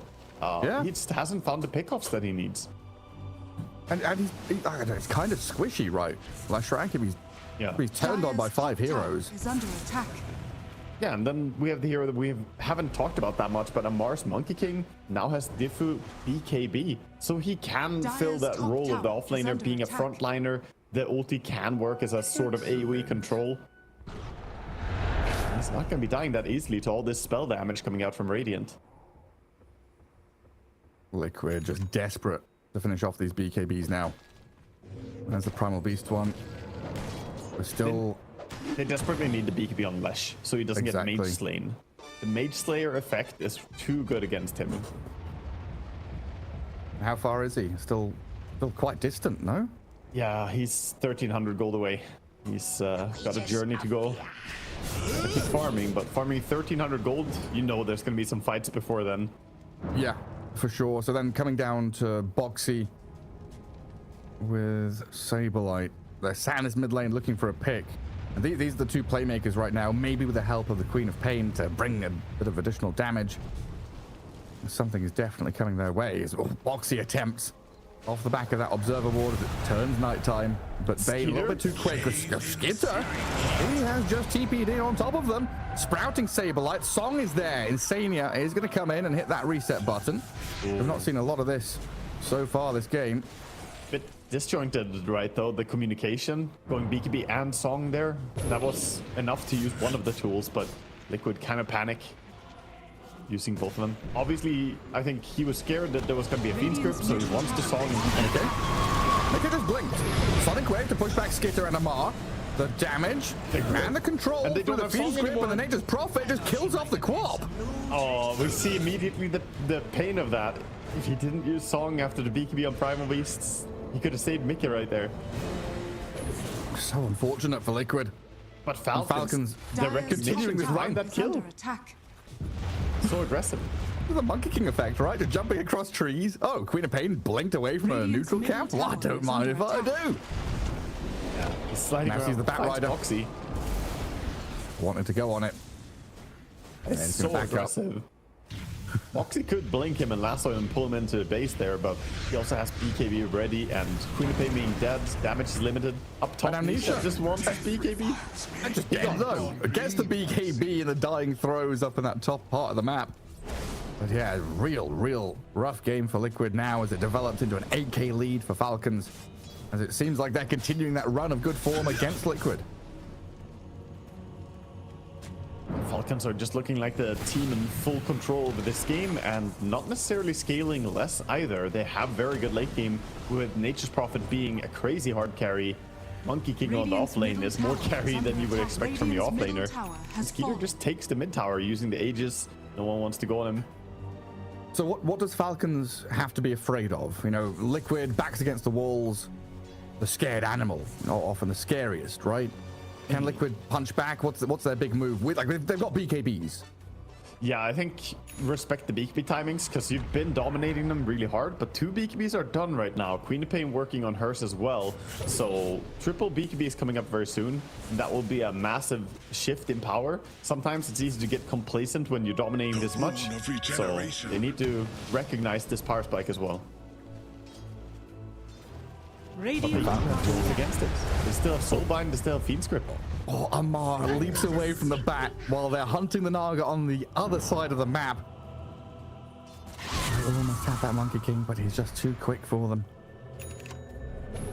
Now a lot of pings onto Mickey's Queen, but TP out there will fight. Yeah, he's gonna go farm the safe area, but this is really Liquid story, this game. Just fighting for scraps, right? They're basically cleaning out what they can, but Falcons are the ones who are running the show. And again, hunting. They know they went bottom. They gotta go under a ward though. Sableye sees them. He can get out. Wicked turn. Turn and kill maybe with the Leshrac here. They blow up crit, but the arrival of Skitter and the damage onto Nisha. They pop their BKB to Liquid and try and run away, but Monkey King over the top. He's still gonna get grabbed up as the Ember Spirit zips over but misses out on the Leshrac. Now with the Sonic Wave, Mickey can turn, kill off the Monkey, and Liquid so far a decent trade. Skitter with his BKB going, but now wearing out, realizes he's got to bail. Sableye and Nisha both with a tiny amount of HP have to be so thankful that they survived. Yeah, I don't think Malrine realized how close the Leshrac still was. He must have thought they blinked away behind the Fog of War. But if he Slider Fisted there, he would have gotten a kill. He Remnanted it, and I was sure that's just a quick Slider Fist click, and he gets a kill. 60 HP on the Lesh, but he gets away. So, something good coming out of this. You know, otherwise very hectic timing for Liquid. Yeah, it draws Falcons all to that bottom side of the map. It opens up the rest. So now Sableye can kind of farm into Ancients and Large Camp, but I don't know how safe he is. Oops. As he gets run at by Ember Spirit and Nature's Prophet, TPing over the top to get another kill for Malrine. So difficult to get away, even if you have your Onslaught and your Blink Dagger. It's not really enough as the continuous damage coming in all the time. Can't really use his Blink, and BKB will still on cooldown from the bottom engagement. This duo, Nature's Prophet and Ember Spirit. Like, I'm here thinking, yeah, it opens up space. I'm saying it, and then as I'm saying it, I'm made to look stupid because it isn't space. It's fake space. You're thinking, okay, we fought them bottom. We killed a couple of heroes. I can go top safely. I can be in my Ancients. There's a ward there, and they can just TP on top of you. Yeah, not even TP. The Ember has that 3,000 range Fire Remnant, which you know. It's a crazy area. I think the spectator couldn't even hover the Fire Remnant, and you could see like the map indicator for how big it is. It's just crazy. You can fly so far.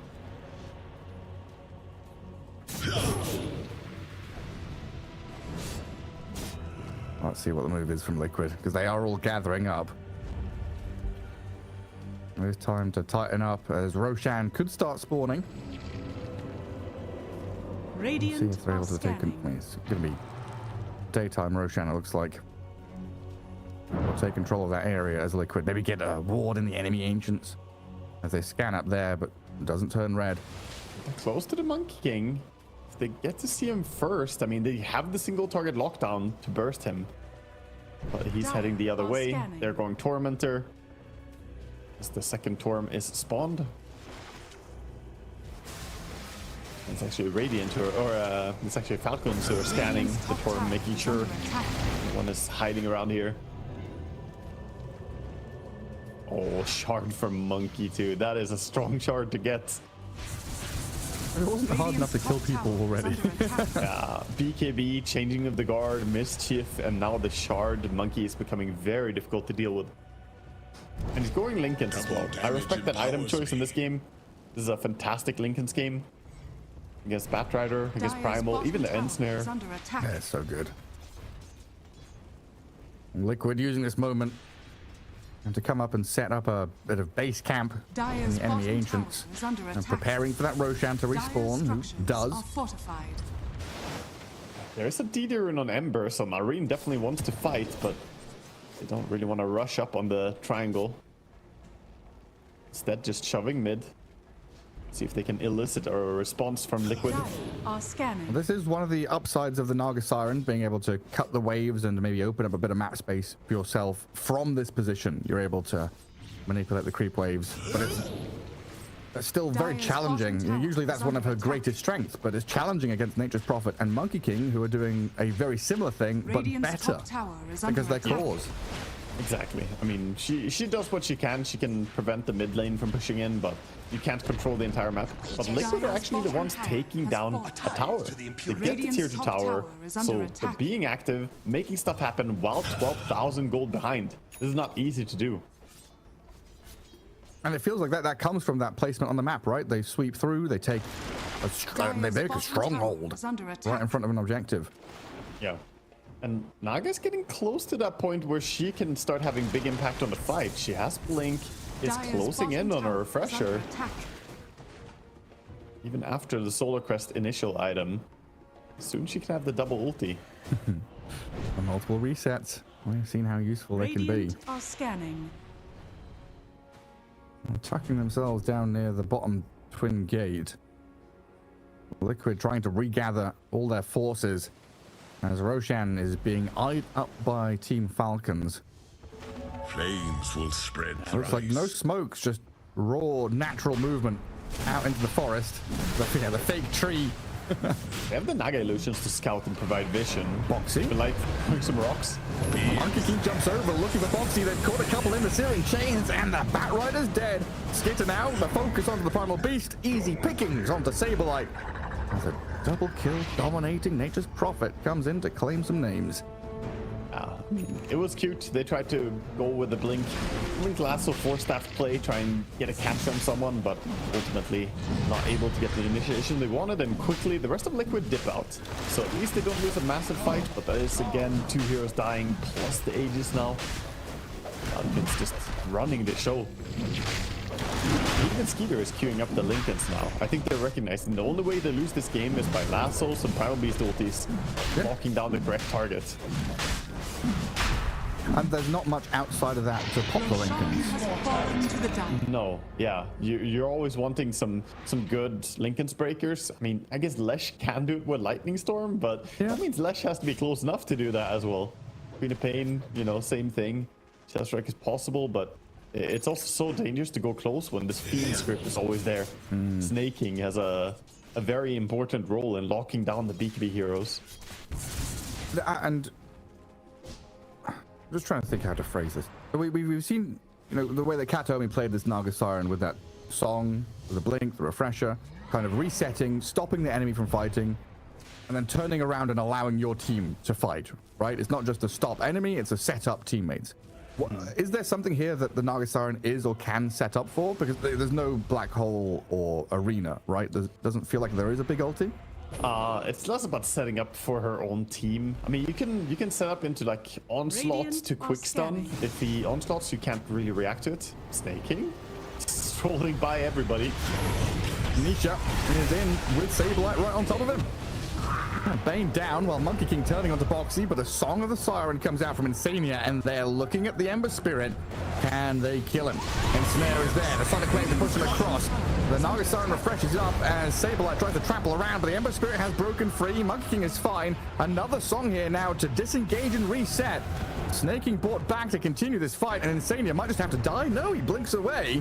Ember with this remnant, though, zipping forward straight towards the Naga Siren to clear out Liquid support. Nisha, Amar still found. Amar leaping over, gets the bonus kill. A cherry on top, the last rack. A massive pickoff with no buyback available could lead to a set of racks for Falcons now. All thanks to the shard he got from the Tormentor, this Monkey King can chase people really hard. Middle tower is under 65 attack. seconds, no Lesh rack. Mid lane has to be forfeit, but sadly they don't have a tier 2 tower Radiant bottom. structures are fortified. Push is just gonna continue. They even have a Radiant's banner, middle so the tower glyph is is not under gonna attack. do all that much. And Saberlight, he's being hunted. Radiant's He middle is barracks are by under multiple attack. supports. Oh, Malreen's come here as well. Snaking was chasing him all the way from mid lane. Malreen and Crypt, though, will be the ones to collapse on him and kill him off properly. Radiant's middle While mid lane has been dismantled entirely.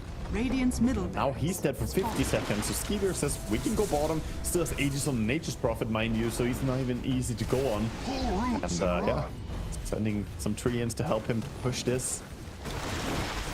Radiant's bottom tower is under attack. I don't really know what they're supposed to do on Liquid, man. Radiant's bottom I think you tower just has drop fallen. this lane and fight when you're strong, but Radiant's bottom barracks are under well, attack. they are respawning soon on Leshrac. Maybe they can mount the defense. Queen still has cooldown ult. Oh, Radiant's she has ulti bottom now. barracks has So fallen. many things have to go right. There's 2 minutes on Aegis on Skitter, so you can do this, yes, drag him into tier 4s and try and kill him once, but even that's a struggle. Skitter dies now, but in jumps the rest of his team. Malreen and Amar just make short work of Boxy. They've got the soul bind and a push back onto the Leshrac, but the pulverize and maybe a swing in from Nisha. No, Malreen cannot be touched. Saberlight will try and dive in onto Crit, but it's Ember Spirit and Monkey King have zoned Liquid back in their fountain. They can't escape, and Mar, the fountain farmer, jumps in right into the middle of the well. They're just being poked and prodded, and they can't slip away, losing their buildings, losing their base. Liquid have been tamed. I always The wondered what Wild the F River has stood run its for. course. The Falcons are here. The Fountain Farmer, that's what it was, yes. Saberlight thinks about farming top, but he knows everyone's coming over there. He can't even push out this creep wave, so final tier 2 Radiant's tower top tower is is gonna under drop. attack. 45 seconds on your Radiant's post 1, top tower 45 has seconds fallen. on your post 2. They are not gonna be here to defend this. It's just the support and 2 offlaners. We've seen this movie before, Gareth. It doesn't An end well. impossible, an impossible task. Just, yeah, I don't know. I just song them. He can sing for quite a while, you know. He can Radiant's stop top them from tower mega has creeps. fallen. Yeah, He give has us 2 a full songs. opera. Yeah. Radiant's top barracks are under attack. Mega creeps are incoming. Radiant structures He's not are even gonna do the fortified. song. I don't know. You gotta go insane. Yeah, you gotta go. You can't let them have mega creeps. And they've got this Like glyph. this. Well, 4 seconds left for Quap and Lesh. Radiant's top barracks Looks like has Skitter fallen. is committing.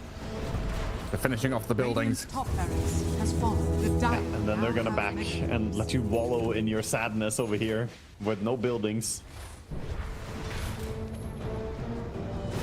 30,000 leads. They know that this game is essentially over right now, but the only thing Falcons can do to lose this is by keep pushing right now and losing fights. So they're just gonna back for a second, reset, spend some of the gold they got, because taking all those buildings, they have 5,000 gold on Skeeter and Malreen. They're already sending out items as well to assist some of the supports. Leshrac is queued up a Hand of Midas. Is that because they want to extend the game to minute 60 for the tier 5 neutral items? He and he's able wants to- the golden touch. Nah, he went back for the Asha now. I don't know. I think they're already, you know, in the mood of talking about what went wrong and what they want to do for next game. There are 2 ways Yeah. you can look at a situation like this, Gareth. You can say, why even play? Just GG out. You kind of lost. You know, don't become more sad. I don't think Liquid really gets depressed when they lose. I don't think they're the type of team that necessarily takes mental damage like that. No, I mean, Liquid catching a Monkey King here. Like, they've always been a team that's one more fight. You know, one more fight until the bitter end. We'll see if we can have one more shot at it, because they find ways to find targets, open up team fights, and see what happens. So that goes to the second point. If you're not getting depressed by sitting in this situation, then you can actually use this time to sort of think about what went wrong and what you can do better for your next game and series. Already, I'm not even memeing. I actually think that, you know, obviously they're trying to win, but this is a best of 3 series, and you want to win the series, not just this game.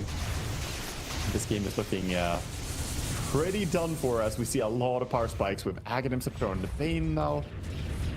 Lincoln's, of course, on the Natures. Yeah, I was going to ask if that Lincoln's wasn't there, maybe Liquid have a shot at lassoing him again. But Yeah, Refresher is coming in for the Ember soon, and he's going to be all over the place in fights. And he has the mana for it as well, because Kaya Sanch with the mana cost reduction is really nice for Refresher placemaking. that's good. Slow and steady from Falcons.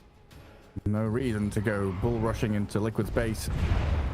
Sableye tossing some rocks at Snake King. Boxy not able to close the gap fast enough. At least Is it a pain to kill the creeps, you know?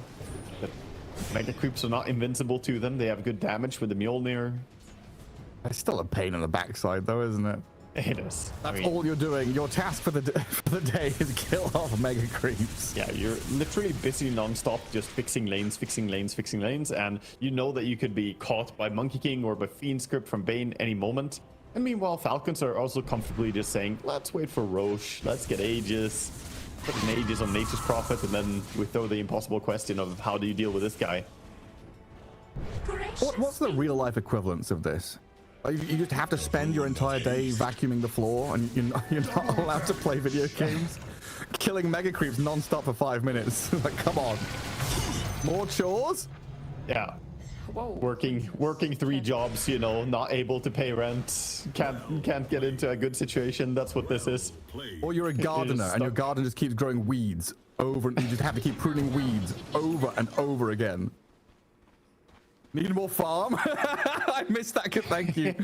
Thank you, Patrick. Yeah, a little bit of all chatting coming out from Nisha. Of course, Malrine. Always, we Falcons. Yeah. Well, they're pretty close. 36,000, so 14,000 more. Malrine is at the goal here. Insane, he didn't even react. I assumed there'd be a Rice Smile. I wonder if they got them muted. That happens quite often, right? You just mute the enemy team. It is notorious that some players will all chat while also having all enemies muted. Yes. You know, as a thing to get under the skin of the opponents. But obviously, Marine does not have everyone muted, so it applies here to Nisha. Well, Roshan's up. Falcons currently just looking at shoving these waves in as fast as they can and maybe killing off Nisha. Blinks down to the south, but Snake King is on his tail. The BKB TP is not going to work out here against the Fiend's grip. Nisha dead with buyback. He does have buy, but I think they're going to go and force it right now. No buyback. Oh, well, forcing his buyback would already be a win condition. Ember is looking for something. We've got Lasso on the Bane, but in comes the rest of Falcons now to turn around. The pulverize there onto Snake King, not going to work out. The Song of the Siren cancelling this initiation as they've lost the Batrider, and Malrine chasing the Probably back to Fountain.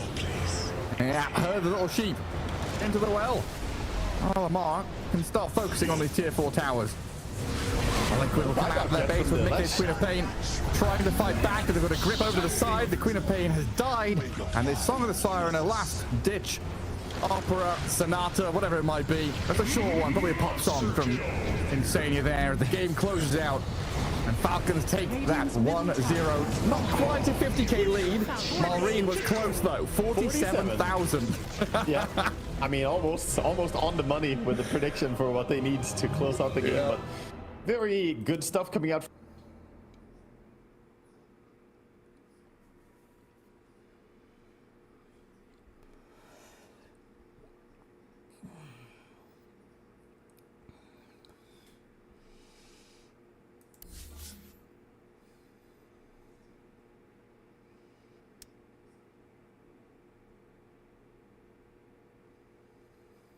Got him! Dude, was that off the ward? Oh, that's beautiful. Oh, I mean, that's just the precast. That's just beautiful stuff right there. Oh, baby. I wasn't sure if it was a ward or if it was just mass spamming the ground underneath you, you know, when you're coming down from the Yules, but either way, Satanic got him, and that's devastation. That is truly where you think, okay, we did it. Like, that's our first kill on this Broodmother. We are back in the game. We're going to shut out of our woods, but instead you're going to lose your tier 2 tower. It's a very painful kill. I mean, that's the thing. This hero, it's so important to get the good initiations off. And if you miss on Axe, or if you're, you know, caught out before you're able to get the call off, it's not going to work. I'm assuming that he's going to be queuing up and almost has completed a BKB on Collapse. And that could make the difference next time around, but very frustrating. Yeah, it's just so painful. They needed that so badly just to like try and even this out. I mean, the lead isn't that big. It's only 3k, but it just, It doesn't feel good because that tower just goes down, and now it's going to be even harder to control this space to try and shut down the Brood even further. Satanic's going to grow probably further and further ahead. 9 class breaks a smoke again. Runs in, stops them from making this move over here, and immediately gets out of harm's way. Now they are getting set up to take the Tormentor. Yeah. This would be a good objective here. It's a Radiant stun on Yatoro. Are they trying to take it or just trying to stop the... Like, did they think P-Vision were maybe coming up here, I wonder? I think they want to take it. They're going to opt for it. A lot of regen, but it will be the Tormentor. Ducalis! Oh, Ducalis tries to move in. They dunk the Tormentor, and now Collapse in some trouble. Sonic Wave backs out of there. The call not going to connect. 9 class in pretty far. Jump in, but they're all going to TP out, it looks like. If they all escape here, this would be wild. Nice move across the board. No way. How do they all get out of that? That was sick. Very well played. Okay. Team morale is back. Yeah. After the missed gank on the Broodmothers to somehow escape there. 322 gold to the Queen of Pain with the kill. Maposhka is the one that picks up the shard, and now they're also going to get access to their wisdom. He also just picked up a Blink Dagger right before that engagement too, so okay. Big upgrades here from Maposhka. Oh my goodness. That was some wild stuff there. The Sunstrike almost killing Collapse. He barely dodges out from that one. Having to dunk the Tormentor. It was getting a little cursed there for a moment. Oh yeah. Well, it was not the way that they wanted it. I am saying though that the way this game keeps on riding here, I kind of feel like there's a lot of potential for when eventually you get this Lycan online. I mean, Satanic, he's going to be a special little bit of damage coming in though. Something to watch for sure. Yeah, and he has bought the Hyperstone, so he's committing. Yeah. It will be the Bloodthorn. Almost BKB done now on Collapse. Yadro trying to up his damage for right now by going for an Echo Saber. And wants to be able to stay on his main focus. But Radiance, pesky, annoying item to deal with.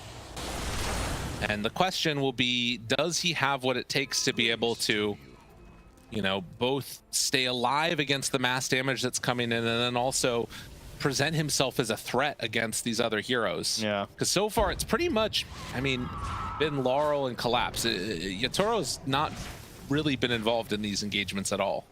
He shows up, he throws the assists in, you know? Yeah, every now and then. He's got that 005 on him.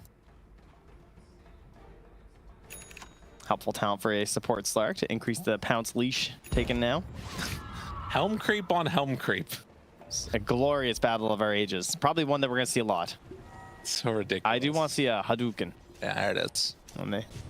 Laurel, Right. Maposhka, what a find. What an absolute... Wait, but what? Oh, he got stunned! The creeps, they keep him alive!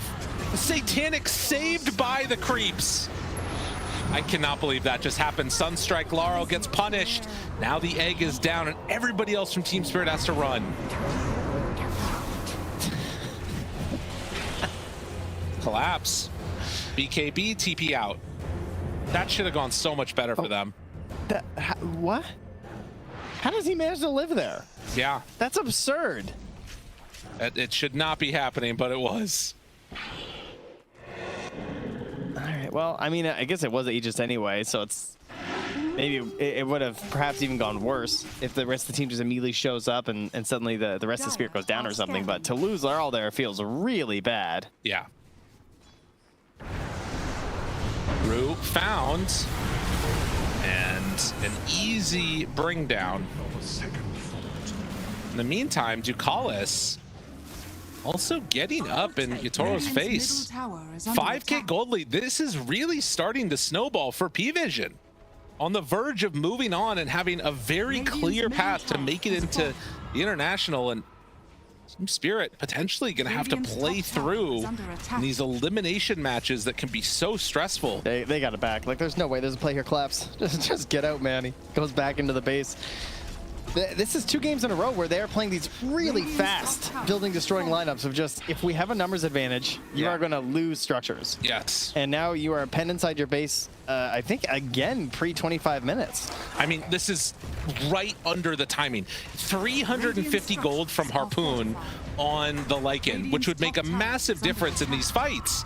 And I'm not sure if he's going to be able to get it in time. It looks like P-Vision are backing out, not trying to push the tempo.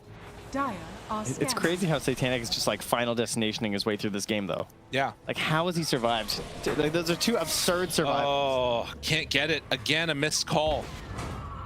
Laurel jumps in, blows up the spiders. Laurel does almost have Aghanim Scepter too, so there's a couple of timings here that are starting to feel a little bit better for Team Spirit. Another missed call from Collapse, and 9 Class is gonna tip this guy. He's back. 9 Class is back. I don't know if you want to make him angry, I'll be honest. He needs it. It's all right. He's recovering today. It's true. BKB not quite there on the Brood. Still a minute of Aegis to farm it, though. As if I wasn't slippery enough. All right, that's Aghanim's done. Couple other big items. Ray be ready for an engagement.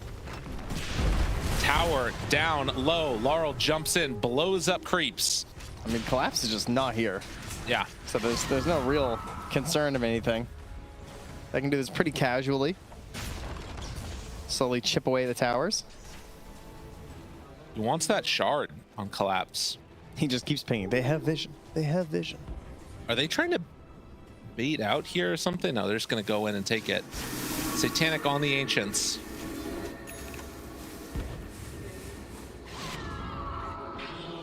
Looking for some opening. Tukalis comes in. He's hunting Collapse. Ready. BKB, call onto 2, nicely done, and now the Hex, the control, it's onto the Brood. Brood is the end of the dead. Aegis. That just expires now. Timing. And look at that, the egg is not gonna actually stun Yatoro. He instead turns, starts punching Ducalis. Good damage out, the Radiance burn, is it gonna be enough? Meanwhile, Laurel jumps in, a huge explosion of the, well, the 9 Class tries to get away from here too. Silence out, a few more hits. And eventually the Slark, Sunstrike, jump, hit, Yule Scepter backs out. Oh, almost dead, but not quite. He almost dies, yeah. Wait, he might die to it now? No. No, he's good. Still, 2 for 2. Yeah, that is a win. I mean, when you're that far down, as you can see, they get some bonuses there. Lots of XP as well, going towards the Queen and the Hoodwink, and a lot of that damage. Just Queen of Pain Aghanims coming out here and constantly just jumping between them and screaming them down. No one. Oh, he misses the tornado. Didn't want him. A rare whiff. And Itoro, Maposhka tries to get him out, but so slow. And now Maposhka is gonna die. 50 seconds. They jump backline, collapse onto him too. DM gonna get dunked. Meanwhile, Ducalis biting off more than he could chew, trying to find Laurel there. No more mana on no one. Yeah. They have to retreat. Okay. So, I mean, that's gold-wise, it is favoring Team Spirit the past couple of minutes here, but, you know, Lycan being dead for a while, all 3 cores still up on the dire, that's probably going to even back out. And there's that Force Staff that Collapse was eyeing up for a while too, so he figures that this will help him just kind of maneuver a little bit more in these fights. Yeah. I don't know, this 6K gold lead feels nowhere near as impactful as it did last time around. The substantial lead that P-Vision were able to build up. I do think that there is a decent chance for a comeback in this one if Team Spirit can find the right targets, but P-Vision, Spider will chew them up if you get a little bit out of position.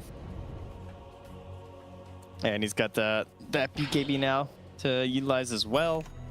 Just, again, there are some issues with it though. It's not a perfect BKB game, but gonna get one as well onto no one here too. Give him a little bit more freedom in these engagements. Oh, really needs more mana though. Sonic Wave cooldown for Laurel. I like that. Very helpful, especially when you're high grounding defensively. Yeah, that is really nice. I mean, particularly interesting considering he has the Ags. Doesn't go for the 100 Scream of Pain damage, but just seeing the value of having that consistent ulti up. TP in, everyone kind of joining in. Larl. He has BKB ready, has Yule Scepter ready. Gonna need to use it now. Sunstrike timing. Yeah, I mean, he knew. There's no good answer there. BKB. You know? Okay, well, there's BKB, I guess.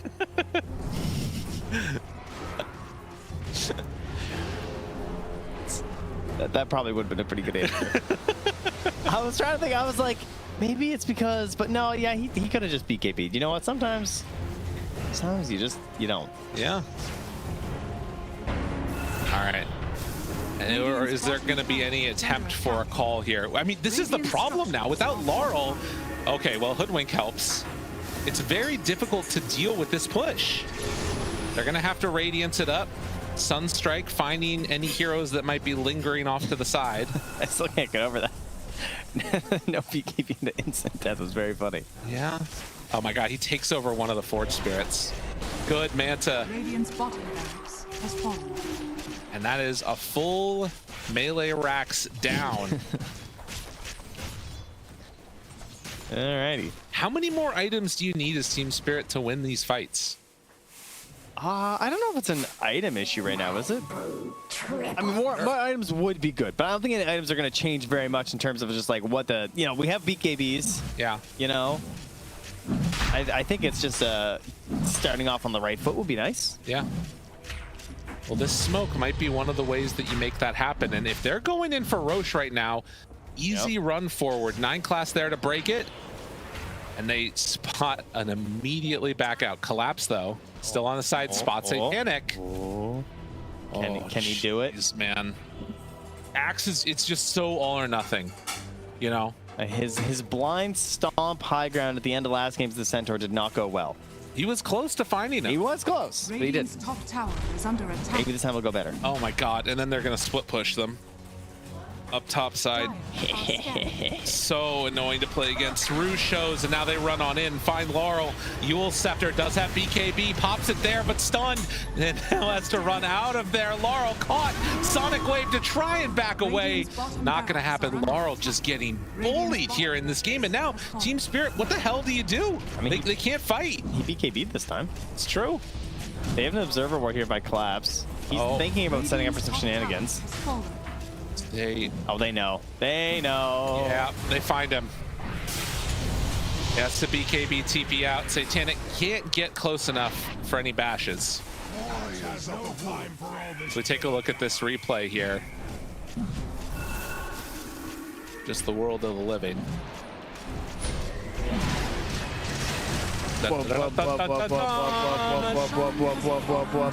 Nailed it. There it is. Okay, so 33 minutes in, we're going to be looking for anything on Team Spirit, and for P-Vision, just seeing if they can close out this match here. This is in case there's a small gnome on your desk. You can just watch the little picture-in-picture. That's right. Be able to see. Don't worry. Good. Yeah, it's fine. Not a problem. Nope. All good. I mean, listen, it's the game's so nice you get to see it twice. This is the feel good about your gameplay Maposhka cam. See how he's just standing still? Like your position 5 in your game? It happens to the pros too. Is Ducalis dead? Oh, God. Nope. Calculated. He was never worried. Had to spirit vessel himself while that was happening. Maposhka still has him. Oh, there he goes. Yeah. He's going to head out of there. Don't mind that. Perfectly fine. And there we go. Solved. All right, we got ourselves a pollen bag. Oh yeah? That's the saving grace. It's the pollen bag. So you turn this game around. I think Laurel needs some other way to sort of stay alive. Radiant are scanning. Yeah, I don't know. It feels like in a way the Yules has ended up hurting him more than helping him almost, you know? Like he uses it first and then they can get set up for afterwards and chase where his blink's gonna go. Yeah, it was one of those really tough decisions because the Orchid was done so fast he wouldn't have had time to do BKB first. Right. Otherwise he's gonna die like 4 times. So he has to buy Yules, but the Yules just is so easily punished by so many of their heroes that it feels really bad to have now. You have a refresher done on Phoenix. Okay. Man, P-Vision with these drafts really have dismantled Team Spirit. They have come up with the perfect answer time and again. Yeah, I'm going to give a lot of credit to this off lane, too. Yeah. Like, DM this Phoenix 2 games in a row, going for the Helm builds, and not just, like, winning the lane, but then also having a way to keep the hero relevant for so long has been really nice. Poshka going to realize things aren't working so well. Toro caught in the mid lane. It's a little bit of a tornado up.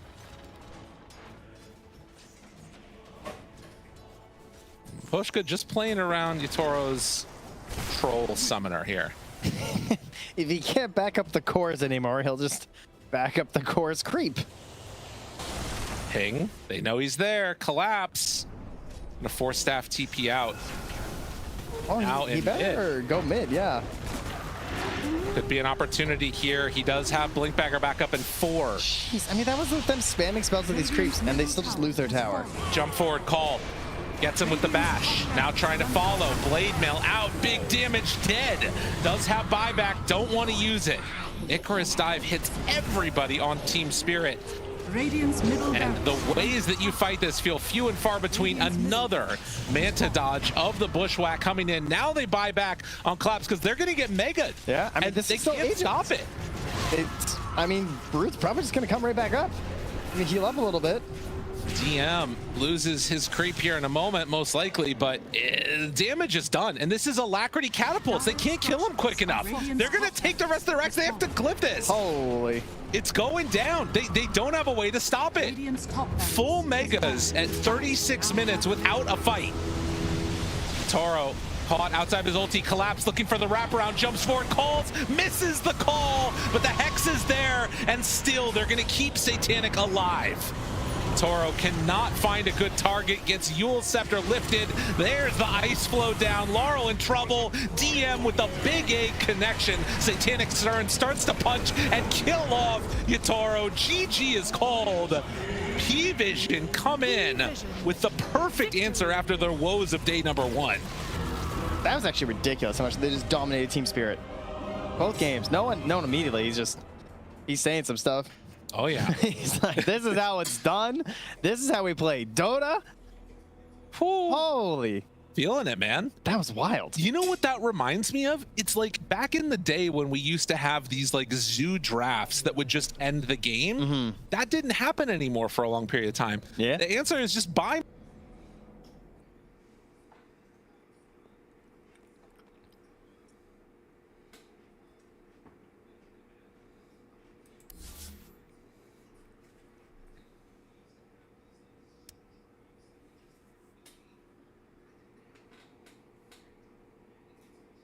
Regeneration.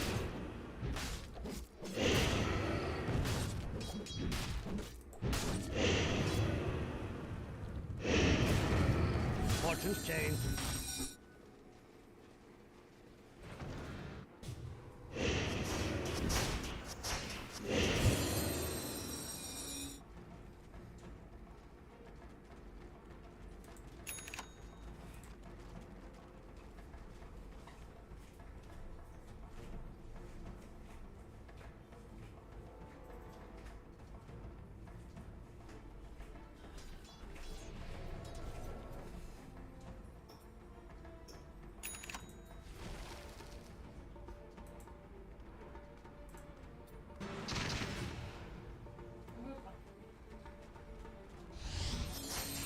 Try to bait BKBs with puck and not go in. Like the more poke and prodding you can do where Tidebound spend key cooldowns, the better.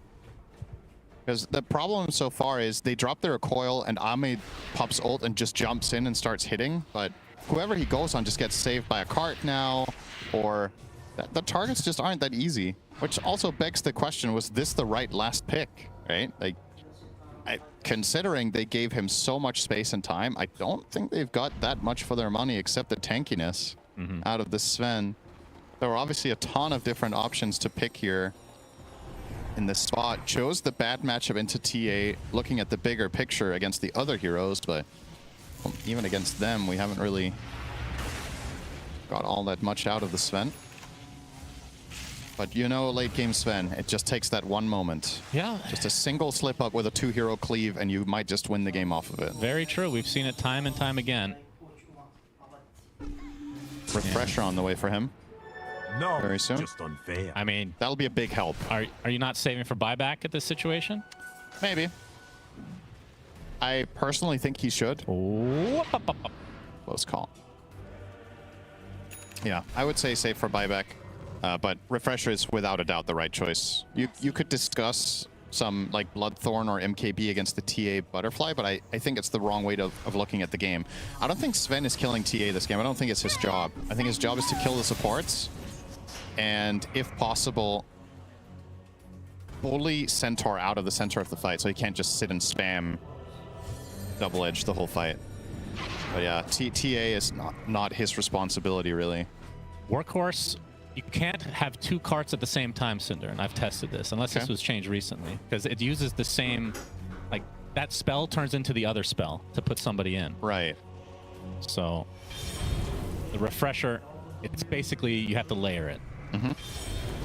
Very important discussion. I mean, I mean, having two carts at once would be pretty crazy. It's good that he doesn't get tempted to use it any other way, because he shouldn't pick up two heroes at once. So now he doesn't even have to bother with making that mistake. Yeah, but if he refreshes before it's over, because sometimes, you know, you need to get the double BKB or whatever the case may be, you're not going to get full value. Oh, then they actually get kicked out. Wait. No, I'm just saying, because this is too much to explain. Oh, you're saying if he puts another hero in the cart, the first... No, you can't do that. I don't... Oh, actually, that's a good point. I don't know if you can put two people in the same cart. You definitely can't have two carts. Oh, I see. I've never tried the 2-in-1, though.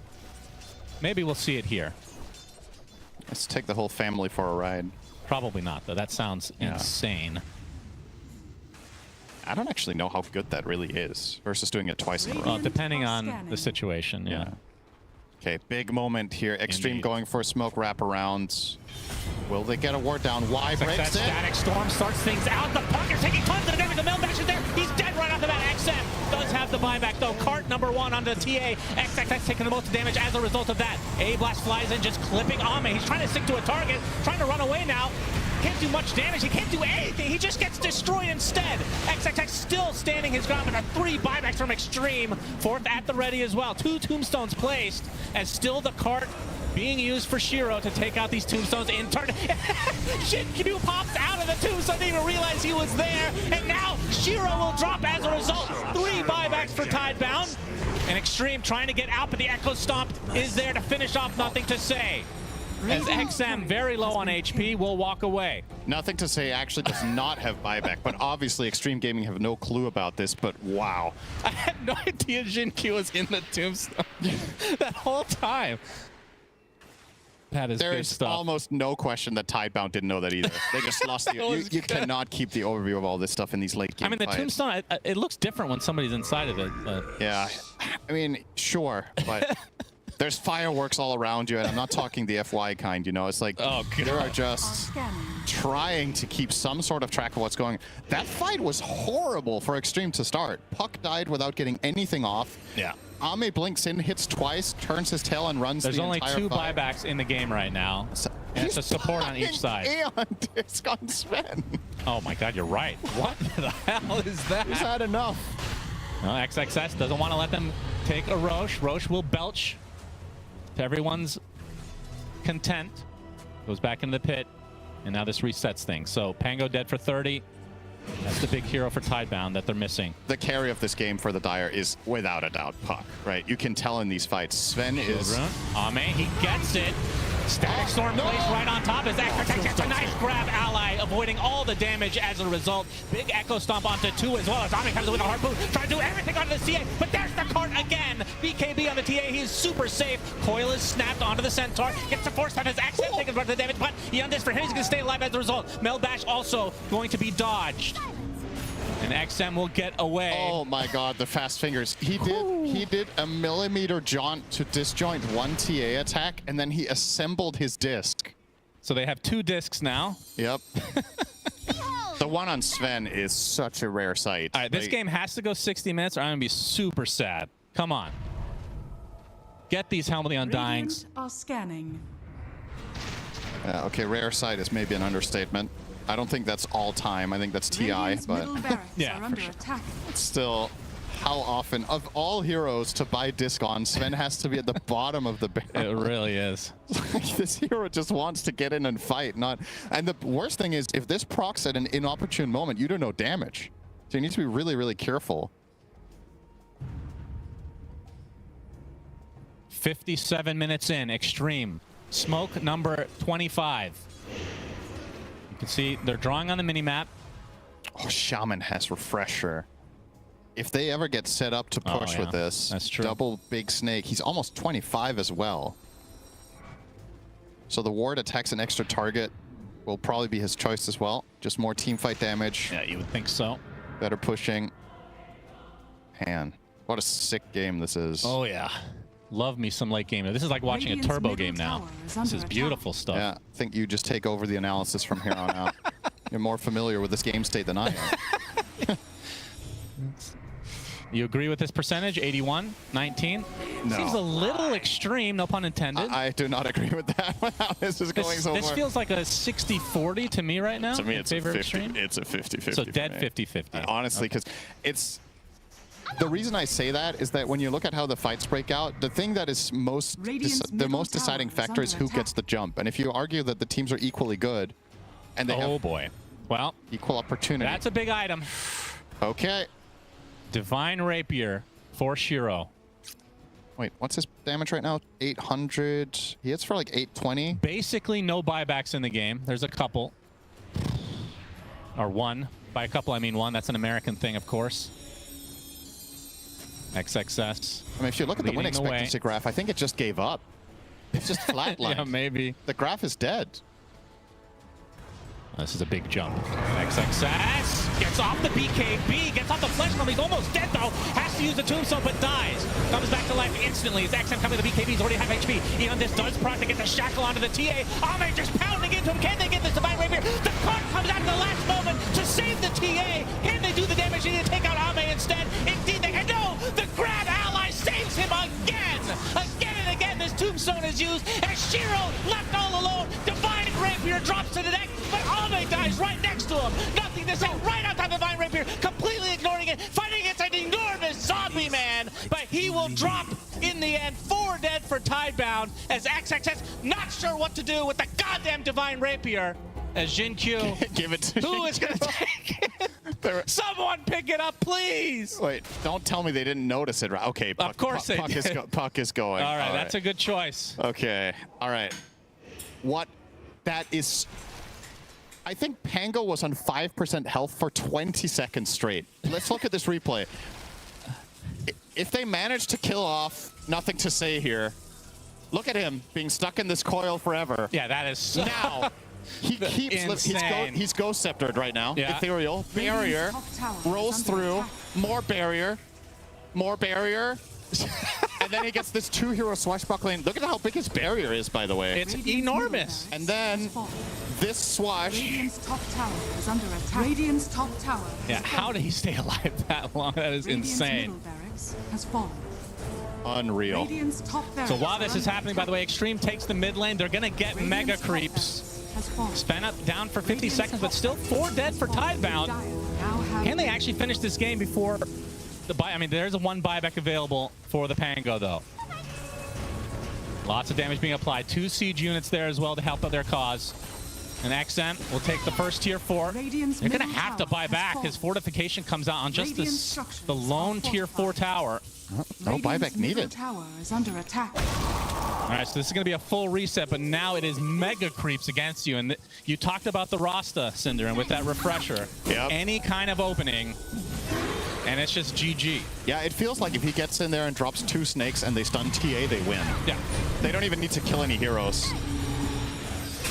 And with this Aegis in hand as well, surely you're putting this on XM with his Rapier, swapping out the refresher, you would think imagine. so. Can Tidebound get here in time? Ice Blast. Scouting out. They cannot get absolutely here. Not. It is lost. XM with the Aegis as expected. All the goodies. Refresher shard. Who gets the shard? Who doesn't have a refresher at this point? Only 2 heroes. The refresher shard is in the backpack of Puck right now. I think it's kind of pointless. You should give it to ET. Well, Ame doesn't have refresher. No, that's because he bought an Eon disc. Yeah, very. What is he doing? This game has certainly delivered. Damage rune spawns top as well. I don't think there's any vision there at the moment. Yeah, that's a big item as well. The Wind Waker on but we made it to 60 minutes, by the way. I was so excited about everything else that I forgot about the one thing I care about in Dota. Helm of the Undying for Ame. So more ways to survive through death. Book of the Dead on XM. Add that to the mix of the Serpent Wards of more trash to deal with during the push. Should mention that was nerfed a while back in terms of damage to building, so not nearly as powerful as before, but still solid. It's more damage sources to break refraction with. Maybe somebody takes damage from killing it. You know, it all adds up with the last will. X-Nova gets the Minotaur Horn for a mini BKB for himself. And this could just be the killing blow. Will Extreme be the first team to make it to the top 8? This fight could just seal it. Even finding Disruptor is big. He's trying to get the tier 5s, just barely gets away with the blink there. Good read. We have a fight. The cart is used. Ame trying to follow the cart. It looks like Planet and Y just get deleted instantly. BKB pop from XXX. Has the Flesh Golem at the ready as well. There's the Shackle with the BKB from Jin Q. Shiro still inside this cart, but the Serpent Wards are doing so much damage to the buildings right now. The Ancient is fully exposed. They have to deal with this instantly, but still so many heroes alive for Extreme. Ancient already at half HP, and now XM can come in for the finishing blow. With that Divine Rapier, all the damage at the ready. XM just focusing the throne, and that's going to be it. Game over. Extreme goes down to TI. Tidebound 3-1, still very, very powerful in this Swiss format. Yeah, I mean, when you consider this series in its entirety Tidebound,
They've been in the gauntlet. They were facing elimination against their C brethren, and they came out on top pretty dominant in that series. They're finding some momentum. This is not a team you really want to go up against in these, you know, borderline elimination type matches where you're just trying to squeak your way into TI. These guys are unpredictable. They're a bit chaotic. They've got that C Dota in them, and they've got jabs. I mean, that guy is the definition of what is he going to play. He doesn't even know. So your guess is as good as anybody's. Veteranship definitely on the side of Boom Esports, as you have not just jabs, but you also have Mushi at the helm there, being the coach.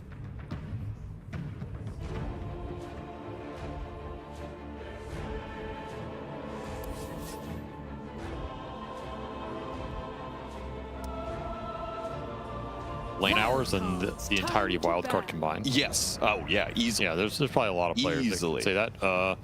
But It's not always an advantage. It means you don't know a lot about this team. You don't know how they perform under pressure. Maybe you underestimate them. You can have an underdog mentality. Yep. That can go a long way when you feel like there's no pressure on you at TI. That can be pretty beneficial. It's hard to do that your first time around. That's kind of the downside for Wildcard. They're having to just go in, don't know what to expect. None of them have really been here before. That's a terrifying feeling. If you've done it a few times, if you got eliminated a few times before, it honestly goes a long way, because then you felt that emotional burden and you can move past it. It's going to be a tough match for both teams.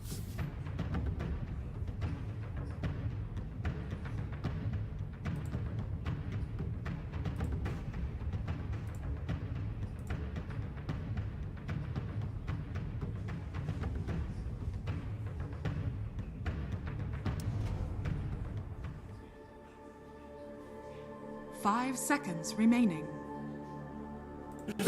I don't have a setup stun, other than Shadow Walk. I see problems in their draft, and I think Liquid's draft looks so good. So yeah, I'm gonna go Liquid for this one. Yeah, a lot resting on like crit scout here, not just Liquid. Good luck, have fun from Saberlight. Since when are you playing pubs from Malrine? Nisha says always. I don't know. I'm not sure what the reference is. Dying first blood. That's where we're starting here. Liquid all grouped up as 5 to give first blood to Nisha in the mid lane, and then the tip on Malrine. He's waiting for Monkey King to be in experience range to share the experience with him. What a good guy. That's a nice support right there. He could have taken the soul experience. just spray on the ground. Yeah, Beastmaster dragging behind the Monkey King now. A couple of last hits. Deficit. Oh, crit. Has been dusted. Can't invis your way out of this one. 100 health remaining. Insania and Mickey. They've got what it takes. Another kill in that bottom lane. Really asserting their dominance in the side lanes. Team Liquid. Yeah, Insania. A pogo stick back to his tower. Nisha has the roar available now. Oh, they want Malrine. He just boundless struck the boar. Nisha with a roar incoming on the tower. Boxy is here, but they've got supports arriving. There's no way you're saving Malrine here, so Pugner, Bounty Hunter, both retreating as quickly as they... The Mars and catching him out of place, but Skitter's arriving. The Mars will not die, refuses to fall flat, and the dive in from the Monkey the Troll clears out the Nisha Beastmaster. Boxy sent into Fountain. Team Liquid scattered in disarray within their own base. They can't even play Dota. They're just being run at. I love that Crit is meanwhile pushing the tier 2 tower. The Bounty Hunter with 0 points in Janata. He's gonna be the one dealing the damage. Going for a stats build on the Bounty Hunter. This dive. The problem is, Murta went for the Aghanim Scepter, so she can't get off. She just gets caught by one arena, and that's it. Cannot BKB TP out. Otherwise, maybe she could have at least stayed alive, but I'm still not really sold on no BKB Murta. Yeah.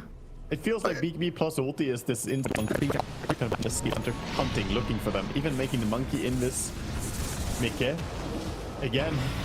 Fragile target. No, not again. Do they have protection for him? Insania's Ogre trying his best with Solar Crest and stuns and ignite, but there's nowhere near enough to survive. Here's the Veil comes out to play, but Mickey is already dead. Radiant's middle tower. 60 seconds, no carry. Aegis in the hands of Falcons on that Troll Warlord.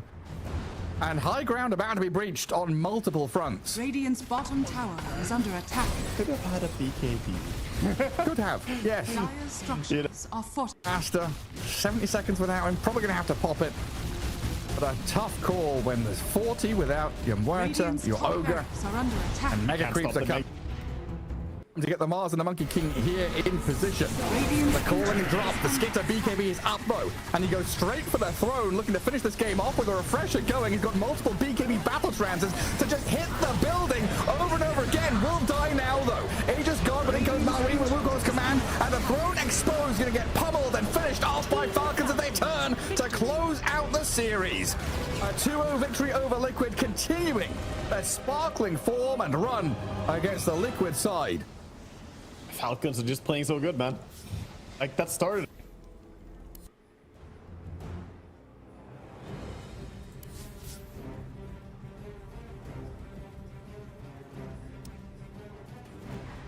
Así que son cosas muy importantes, ¿no? Las que tiene que hacer el equipo de Boom acá. No me gusta mucho lo del Ember, pero creo que lo importante del Leon es que se activa temprano, ¿no? Si tienes un Nature's Prophet, pues simplemente quieres darle bastante ritmo a la partida. Con el Undying también un poquito más de lo mismo. Así que viene bastante bien. La Snap solamente necesita llegar al nivel número 6. A bad Ember game matchup wise or whatever. You just needed a hero the front line, give you some stuns, some setup for these heroes to go in and lock heroes in place. I like this pick. I mean, their skirmish power is really strong.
Five seconds remaining.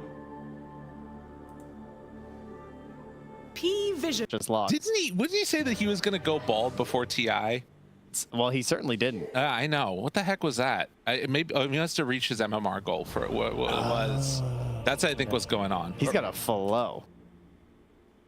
So many of their heroes that it feels really bad to have now.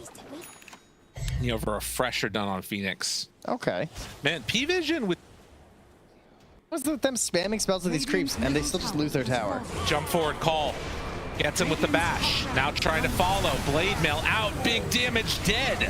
Does have buyback. Don't want to use it. Icarus Dive hits everybody on Team Spirit. Radiant's middle and the ways that you fight this feel few and far between. Another Manta dodge of the Bushwhack coming in. Now they buy back on Collapse because they're going to get mega. Yeah, I mean, and this they is still can't stop it. I mean, Brood's probably just going to come right back up. I mean, heal up a little bit. DM loses his creep here in a moment, most likely, but damage is done. And this is Alacrity Catapults. They can't kill him quick enough. They're going to take the rest of their X. They have to clip this. Holy. It's going down. They don't have a way to stop it. Full megas at 36 minutes without a fight. Toro caught outside his ulti, Collapse looking for the wraparound, jumps forward, calls, misses the call, but the Hex is there, and still they're going to keep Satanic alive.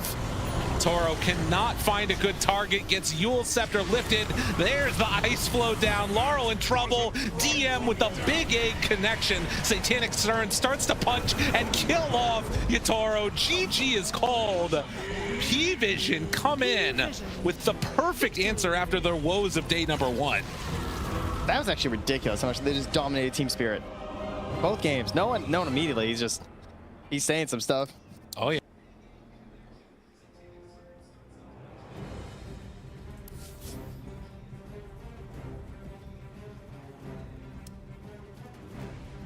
Получается так.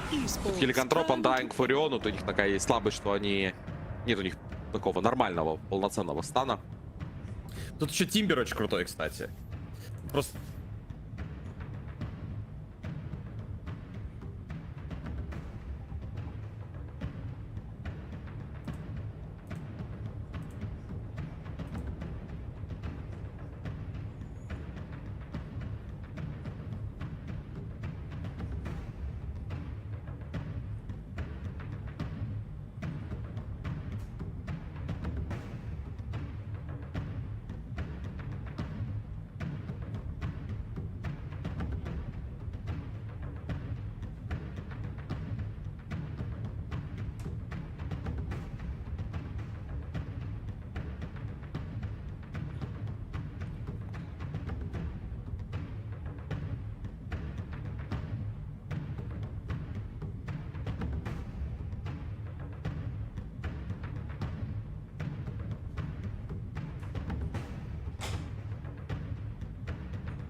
BB team's turn to ban.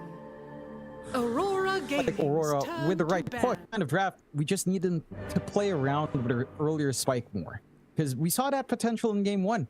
GPK didn't have a game on his SF. And in this case for the Void Spirit, if the Void Spirit falls behind early, it's even harder for full Daedalus. I think that's where, you know, even at this disadvantage, you could always hope and pray for some lucky big fat crits on God's Strength. It's just, I plug up Aurora here. Yeah, counter smoke from BB team. It looks like they're very well aware this could be happening as Pure is going to try and jump out and blinks away in time. They've wasted God's Strength here. Not good news. Mirror's already down as well. Looks like they'll jump Pure out of there again with the rebound. It's not a waste of God's Strength if they find kills though. Nightfall, he's still going, but they've lost Panto now. In fact, Nightfall, the moment he gets caught, he just gets destroyed as they call the GG. BB team. Just too good of a team here today. Poor old Aurora. It seems like history will strike again and BB team will once again emerge victorious. And there's a reason why this team is up there. There's a reason why this team doesn't need to play qualifiers. They've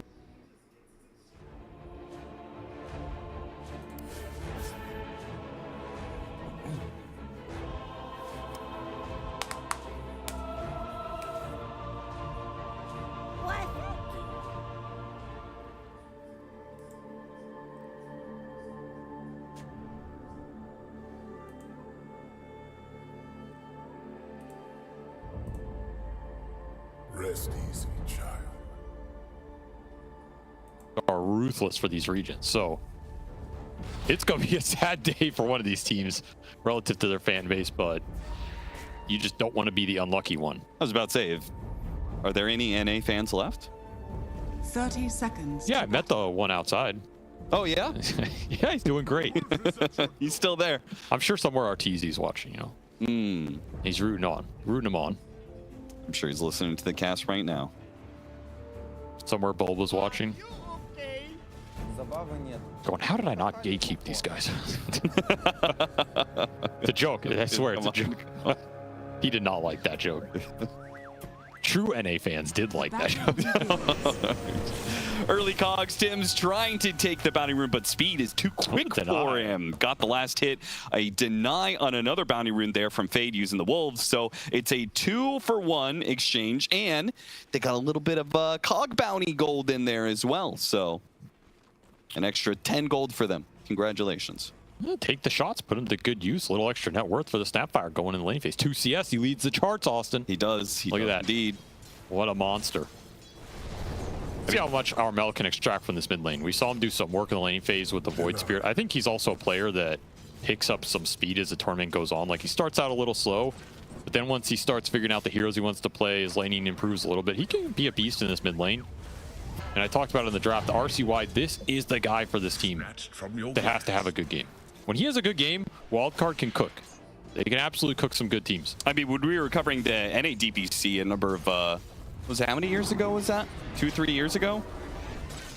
This was the guy that stood out when it came to the more junior teams. And if you ask any NA mid player, this is the guy they would have named as, you know, he's not there yet, but like he's got potential. That's who I would pick as an up and coming NA player, because there's not a lot of them. So your pool's pretty limited, but yeah, he's good. He's good. And the reason he's got all that talent, ultimately, he's a Filipino player. There you go. Southeast Asia still versus Southeast Asia. Why didn't Boba ever poach him? That's, well, he already had an Abed, so. Likes his C mids. It's true. NA likes their C mids too, I guess. Yeah, that's true. No Yopaj here, though.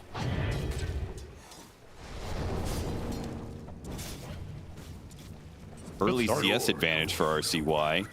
And getting some good damage during this Flame Guard. Yeah, he's doing well resource-wise. Got the lane pushing in, get that 2-minute water. Got pulled into the tower, though. That's going to be a little nasty. Sleight of Fist will dodge the shot, though. So not too heavily punished. You have been... And still getting the denies. Whew. Yeah, this start's looking pretty nice for Wildcard. Honestly, across all 3 lanes, their cores are farming.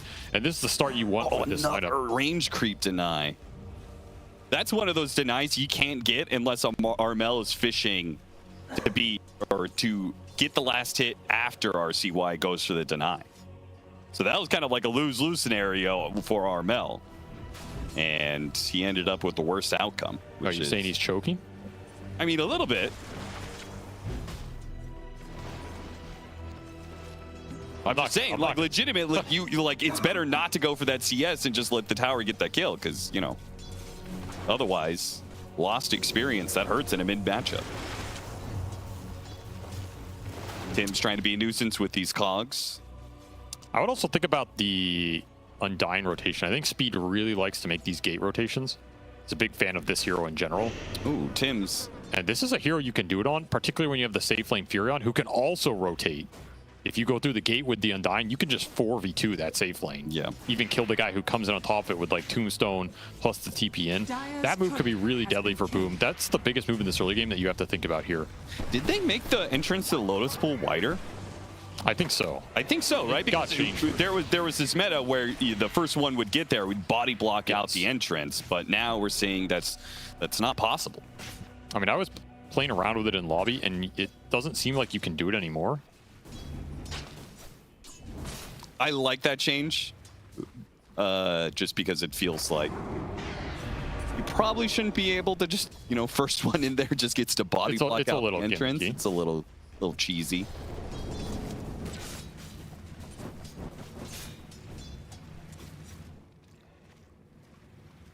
To deny the rune, but late to the party. John, well, wasting some time here. Yeah, that's... I got the TP out of Bignum, though, so... Okay, I guess. Yeah, I guess. Wasting each other's time in a way. I'm still looking for these rotations on top. At what point? I think you're looking between like 6 to 8 minute mark for that to happen. And the other reason it's very good for wildcard is you want to give solo XP to these two side laners.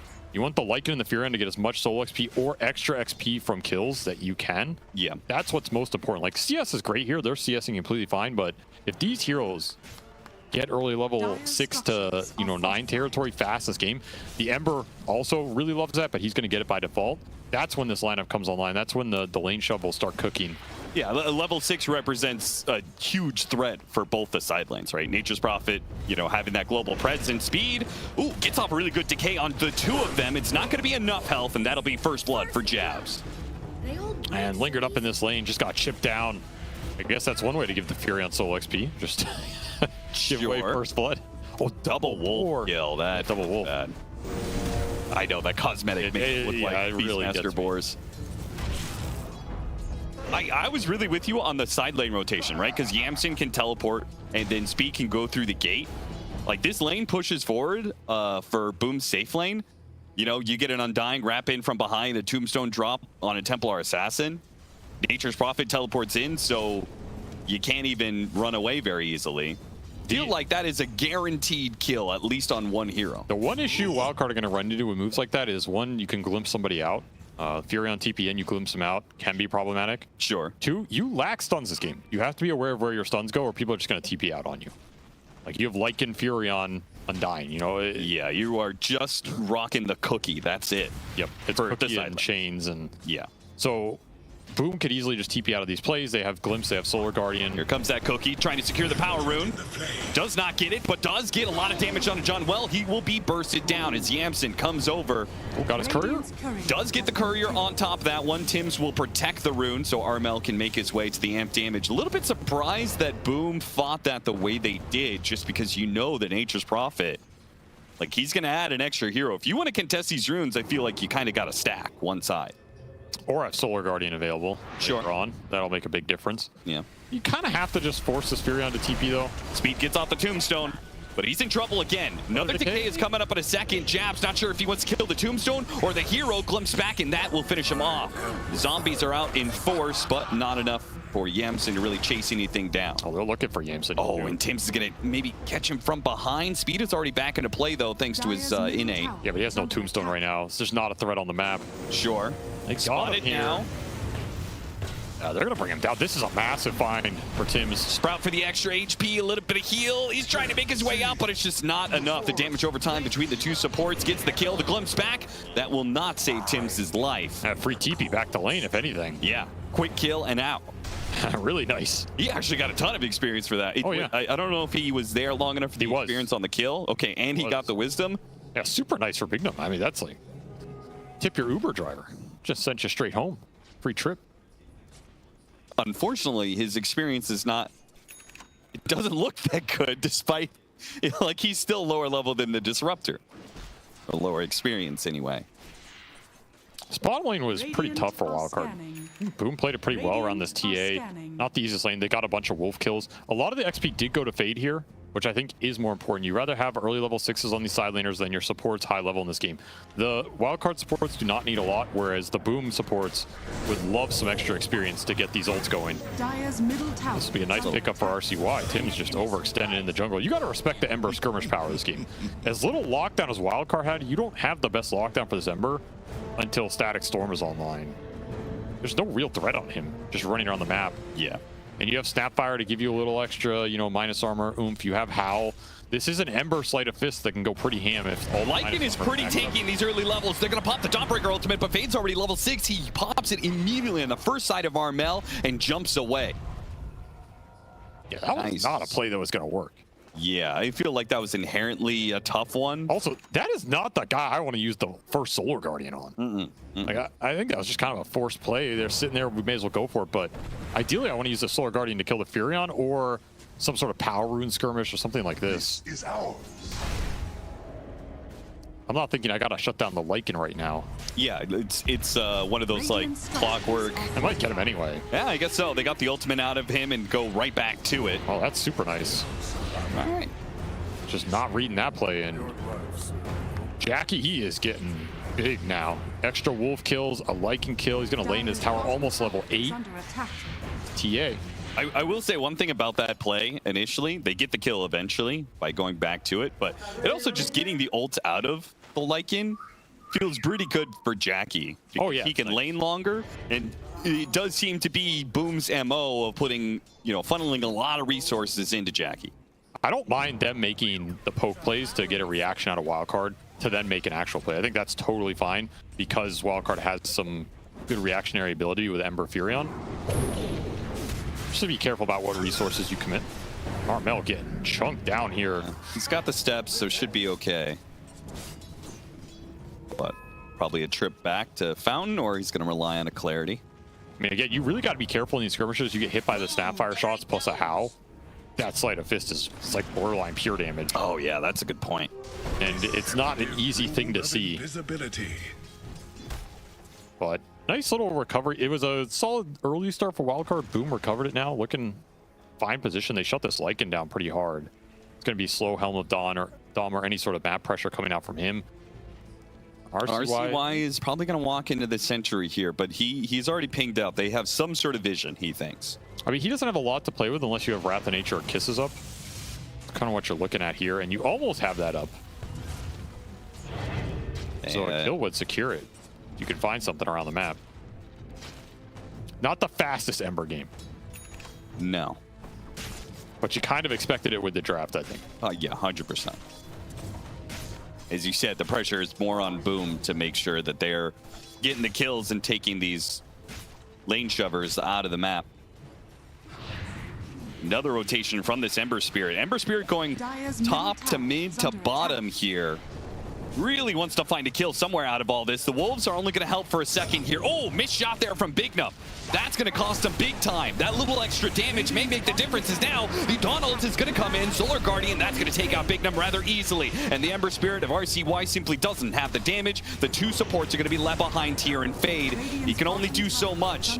He popped his ultimate and tried to chase him down. Speed's going to be brought back in with the glimpse. So yeah, both supports dead, and the core is left to run away. Just don't have the Snapfire ult for that fight. It's really hard to get enough damage to push through there. That's not how long it took him to try and whittle this TA down. You just don't have a lot of direct single target damage to commit in a situation like that, especially if this Furion is not willing to just TP and commit, sit there, hit the guy. Like, Yamson doesn't feel confident enough to go in there and do that yet. Yeah. Doesn't even have that Maelstrom completed. That'll change the dynamic a lot, but until that happens, Lycan's not giving you much damage. Your Undying's giving you the most, but he's also the first one getting beat down. From the tempest of battle. Tough to force these fights. I think the reaction afterwards from Wildcard was pretty decent. RCY cuts the mid wave, so the Void Spirit misses out on that. And then they took the bottom tower with the rest of the Lycan push. Unfortunately, he didn't get the last hit, but it also wasn't denied. So Something. Little stacks for Jackie here as he works towards Deso. He is definitely out in front. I mean, anytime you're ahead of Furion, you're in a good spot. That's for sure. Yamson not going to be too happy about this start. His enemy carry has had. But of course, here will always recover. They are still looking for the kisses, man. It's getting ridiculous. I mean, just give this guy a wave somewhere. Yeah, at some point at 13. At some point, you gotta just be a little bit more selfish. And I think he had to take more waves. Yeah. This is too sacrificial. Like, your ult is really important for the Ember. Yeah. His kill threat around the map. Slight chains into kisses. It feels like a long-range artillery guaranteed kill. Speed, he'll drop the tombstone defensively here. There's the kisses. Kisses coming out, trying to get John well, but he's already outside of the range, and they kill the tombstone. Oh, brother. You farmed 13 minutes to get that ult, and I think he felt his frustration. It's like, I gotta just throw it out. I gotta get something done. But now you don't have it for a 14-minute wisdom tried fight if it breaks out right here. Oh, yeah. He lost his boots on courier. Or defending this tower, yeah. Big Num, a hook shot to stop Speed. Oh, it's all crumbling for the support duo right now. It is, it is. I think they were trying to give solo XP so much in that early game, and I think that was correct. They didn't prioritize it at the right point to get this ult online, and it cost them some of these early fights, and now they're in that situation where they're just a little bit behind, and you get stuck in that spiral. I mean, this Snapfire is not going to have brown boots until the 15.5-minute mark. That's just brutal. Yeah. Like, Radiant's top tower. I mean, I know you can get away with it at TI sometimes, you know. Dire's top tower is fallen. PPD's gone that long without brown boots, I'm pretty sure. I mean, I also remember that no-tail Bane game where you didn't have it till like minute 36. And he won that game. Fade is closing in on Helm of the Overlord. Oh, let's not look at that inventory. He'll recover. We'll believe he'll recover here, but this is an opening for Boom in this game. Do it with flair. Like, their supports have gotten a lot more out of this early game. They can continue to hump behind Armel. Look for these earn charges. Look to get that vessel online. The TA is going to free farm in this game. There's not going to be any pressure going into Jackie. So you can make these aggressive moves and know that this TA is always farming. Get that vessel online. If you get a good kill or fight connection around the river, TA is instantly going to come in, join that, clean up, and take Roshan. This is a really pivotal point in the game for Wildcard. They cannot give up a bad fight to Boom here, and Boom are absolutely going to look for it. Yeah, pretty much nothing matches the power of this Ag Solar Guardian this early on into the game. Nobody can show mid right now. Yeah. I mean, they are absolutely honey mid. Coming in. If he sees them there, you're getting a hook shot. Like, I don't care who you are. Tim's is going in right now. It's got so much backup to play with. That much of a threat? Boom. Looks like they're going to take this mid tower for free. Wildcard are not looking to contest. No, there's no shot you're fighting this. That vessel just arrived. You have the Ag Solar Guardian connection. You have a super high level TA right now. It's just a scary fight to take when you don't have the control. So again, it comes down to how much map pressure can you get out during these exchanges. Can you get the lanes in super deep? Can you force Boom to split up? Can you somehow find a pick off of your own, or at least get to some strong items on your cores? Helm of the Overlord on that Lycan would be pretty big. Mjolnir on Yamson would also be a pretty big damage spike. Jackpot. I mean, you could see Yamson really doesn't feel comfortable with the map. He's farmed like these two very safe camps up here while mid was being taken. The rest of his team was 4 stacked on bottom. I mean, they're not even getting a whole lot of map efficiency out of their mid tower being taken. Too much of a threat on out there. They're going to smoke together here, the trio, the Ember Spirit, and the 2 supports. Could be a very short smoke. Slight chains into kisses is available, but Armel has already broken the smoke and gotten out. It's the problem with the lineup. You try and make these direct smokes that are not objective focused, very high chance they just whiff because you don't have the lockdown to catch. So there's your Helm of the Overlord timing. That's what prompted this. But you can't do anything with it unless you're willing to just go in the pit and force Roshan. Somebody bring their courier out here. I mean, they surely know that there was a ward on that high ground. The way Armel reacted, and they dropped a sentry for it. It's just somebody's got to bring their courier around for the high ground vision. You got to scout that. Cannot let these deep jungle wards exist, because guess what? Boomer smoking to you. Let's add that vision up. Might as well smoke to it. I think they're a little surprised at what's going on right now. They're like, so too. They're just sitting under this obs? Okay, we'll just run at you. Got the glimpse back on his speed. Now he definitely knows there's a ward there. Far too late, though. Quick pick. And Tims looks for more. Still has the Solar Guardian with the hook shot Cogs combo. Even the Ember Spirit, I don't think you can catch him with the Solar Guardian in time, but a glimpse back into the Static Storm, that'll do it. I think RCY might have been able to get out there, but he messed up the remnants a little, and then you get bounced by that Cog into glimpse, and that's all she wrote. You don't slide or remnant dodge it. Didn't even get the arcane rune. That still went to Armel there. This is Boom's map to take right now. Yeah, Tims is like, okay, now the ward is definitely not going to survive, so... I mean, I like that. Let's like, give him nothing, right? You already got the value out of it. And the TA trap into the Solar Guardian. Oh, man. This is why Yamsen is so scared to stretch out too far on the top side of the map creeps. He knows, like, eventually he's going to get hunted down here, whether it's TA traps or Clockwork wandering through the jungle, something's going to catch him. Wildcard getting squeezed around the map, and they keep bringing Fade to these plays. This is doubly bad if the play fails, because the Lycan is not creating any map pressure on the other side. Right. Or at least getting you some exchange of farm. He's coming to fight, and if you can't force the fight, this net worth lead is going to spiral incredibly fast, which is what we're seeing. This is a must-work situation for Wildcard. A 4-man smoke. They spot Jackie. Slight chains into the kisses. Good setup with the tombstone. There's no way that Boom can bail him out, and they don't even try. Full retreat out from the C squad. And it does mean that Wildcard own this area for a little bit. Another 30 seconds, Tormentor spawns. Will they still be strong enough to take that Tormentor when it does spawn, though? Good setup with the Wolves. I mean, that is something Fade can contribute, regardless of whether he brings this hero or not. Yeah. Something to think about if he wants to try and keep farming and scaling up in this game. Not able to take that tower. No, but there will be Tormentor. Yeah, I think they're strong enough to take it, but it is a little risky. Like, if Boom goes for this fight, 4 versus 5, they could. It's pretty fast, though. Instant. TPs, TPs, TPs, and hook shot not in range. Now you block it with the Wolves here anyway. All right, good call from Wildcard. The pick off into the Templar Assassin, into the Tormentor, into... I mean, even that little bit helps, right? The fact you get the Tormentor, but then Boom still try and contest you, but they don't catch you. That's just more space on the map. You brought 4 heroes to the corner of the map. RCY pushes out bottom. Dire are I mean, a lot of would love more of that. Some objective-based gaming here. Not very good at running around trying to kill people, but if you can just go to objectives, force Boom to try and fight into you, the lack of catch will not matter. Yeah, they haven't taken too many of those. Tier 1 in mid and top, still alive. At the same time, though, the Roche has not been claimed by the early Deso TA. True. You are happy about that if you're Wildcard. Yeah, especially since you're not a lineup that's the one objective that Wildcard really can't do early.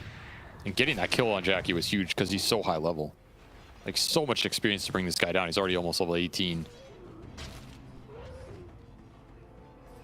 Keep scouting with the Wolves, looking for stuff. Lycan Shard would add some pressure to this game when it eventually comes online. We got a Dying Shard. Under attack. A little extra save potential. So little things can add up. Meanwhile, I think Armel or the 2 supports can set up a kill anywhere on the map, and I think... Oh yeah, for sure. Any kill gives you a chance to Roshan if you're Boom. I mean, if I'm them, that's what I'm thinking about right now. I want to start accelerating this objective for my TA, who's ahead of this Furion by a large margin, which is not something you get very often. You want to take advantage of it. Especially Hurricane Pike done for him. I mean, he's so strong. Way harder to go for the all-in play on the TA now, too, with that Hurricane Pike. They're going to find the Furion in mid, of all places. Hook shot, long range. Caught underneath the tier 2, brought back in by the Remnant. Quickly bursted down. The Templar Assassin blinks away just in case there's a response from Wildcard, but there simply isn't. Once again, stacked on one side of the map. Just going to Roche here? You have Solar Guardian to back you up. Oh, they got the creep too, plus 250. Yeah, I feel like any pick off went to the Roche pit. I mean, it's super efficient. Yeah. Get the double meld hits. Dire's top tower is under And Wildcard will have to contest this. Now, fortunately for them, in a way, their Furion was the one to get picked off. He's the one hero that can join them as soon as he respawns. So it does give them the ability to contest this Roche. Obviously, still not great losing their carry. But for now, Roshan will be contested. Boom. Not going to give away a fight for free. Play for another initiation. Tim's trying to get a reaction out of them.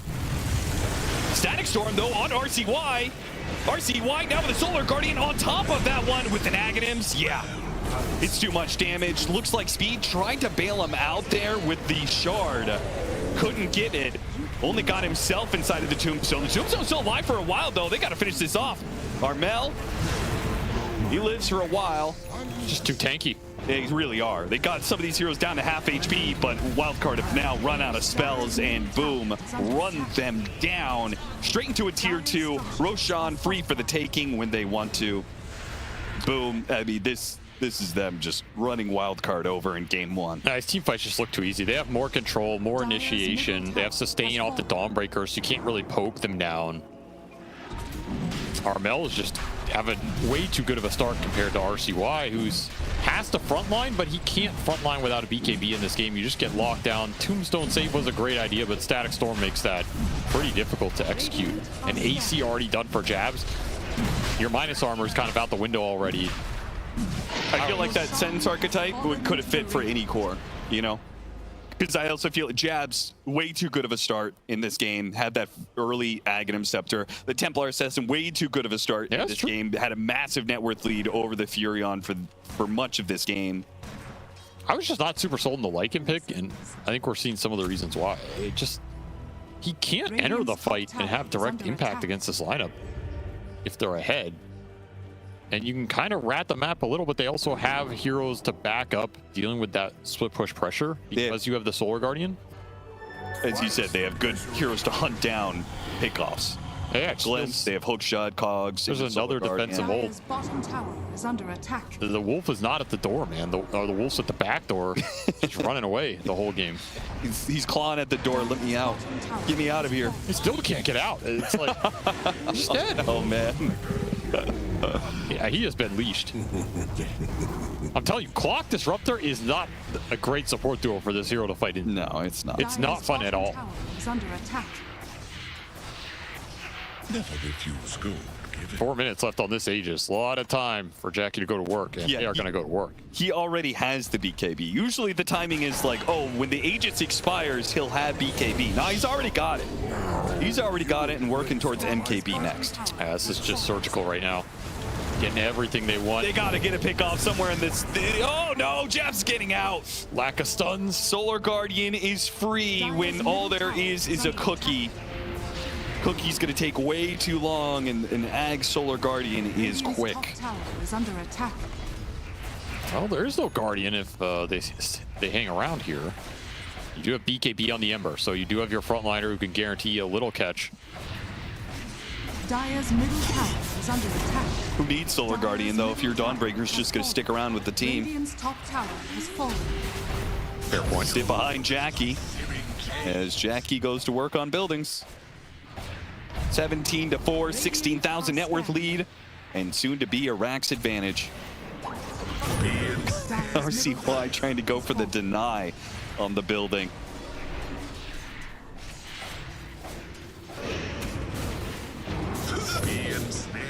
Got the Ember Spirit on the slide, straight to the Static Storm. No saves available. Wildcard, the best they could do is Tombstone, Entomb, grab ally, but even shots have been really good this game. They have. Everyone has been a core kill, it felt like. I mean, there was a time not so long ago that Tim's was looked at as one of the best fours in the world. Dire's bottom tower is under attack. Certainly living up to that old reputation now in this game. Radiant's top tower is under attack. Fraction dispels. Talent taken for Janky. Gotta take a fight here when you're all up your wild card. This game's not gonna get better for you. You're not getting the map pressure that your lineup wanted. Just gotta flank, try and find a good angle, take out supports early with the backline jump you have. Get a numbers advantage near your base. Yeah, I love that Boom didn't back out to deal with their side lane. They're already hunting Fade on the backside. They had a ward on him. Yeah, they spotted him. And Fade will try and use his ultimate to get out the cogs, push them back into the Starbreaker hit. Still has a chance to run away, but he'll be glimpsed, locked down by the kinetic field, and his team is far too far away to help him out. They go on the Templar Assassin here. Solar Guardian protects the TA, still has plenty of HP thanks to that BKB. Speed, he went in pretty deep, got a good tombstone out, but that's already been dealt with, and now soon he will fall. The Templar Assassin, though, RCY, he can't work his way through the refraction. They got the TA to half HP. RCY, glimpse back as the BKB expires. He dies on the back end. Well, Yamson, final death for him in this game one, as Boom, they took over this game, man, and they never let Wildcard back into it. A super nice tempo game from them. They really picked up the pace out of that laning phase. Never let this map control lineup come online, and man, Clock Disruptor just ran that game over. Such easy, consistent initiation. Sometimes that's all you need, and I have to believe that is what Wildcard think about going into game two, is how do we make our game easier to play? How do we make our lives simpler? It's going to come from initiation. It's going to come from having more stuns.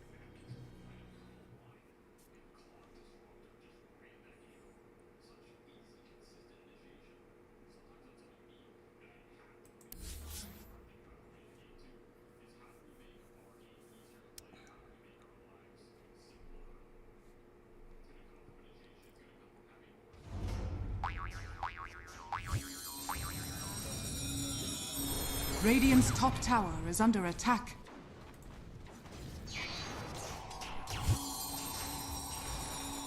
More than a level on the Morph. It's pretty standard when you play Morph or any hero with IO, you are getting a bit more experience on that support, and of course that comes at the expense of the core, but in addition to that, TA has also been alone for a while. Got the pit into the shackle, but the attribute shift was already activated. They're still doing a ton of damage through all of this as Ghost gets off the waveform, attempted TP, and he is fine. Oh my god.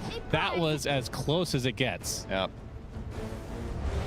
Radiant's bottom tower is under Even attack. if this does not lead to a kill, it is the right move for Na'Vi. This is going to open up bot tower. Whenever you're playing Pugna support, you want to get those tier 1s nice and early, leveraging the strength of Nether Blast. At this point in modern Dota, the best pushing support, because people don't really play Chen in the same fashion that they used to. Enchantress also doesn't really do it as much. And whenever we see Leshrac, well, they take the other facet. So Pugna, the new king in town as far as that goes. And he has a fast, I'd say fast. It's a decently timed level 7 here for Riddies, so 4 points in the blast, and they're gonna go for a move. Smoking up. Maybe trying to connect up top and try to find this Primal Beast once more. That might be a gate play. They have the Dark Rift, of course, at the ready. As Noob taking decent amount of damage from Got the Juice at half HP. Radiant are scanning. As the rest of Got the Juice's teammates are arriving, but unfortunately for them, it looks like he's scared off the Primal Beast. They might just want to brute force top tier 1 and then take the 14-minute wisdom. I really like this play if they have pre-planned it by the full minute, because when you have Shaman and Pugna, you know you're getting this. So that's true. This is a nice timing to do it, but at the same time, how do you cover your own one bot? You could TP, or well, Underlord already went back through the gate, so if he just stays here, he can cover his own wisdom, and if the fight breaks out at the left one, he can gate over there. Samelt runs right into the Pugna. It's going to be a lot of damage to Riddies. Nice Gets sniped sharpshooter by Omar.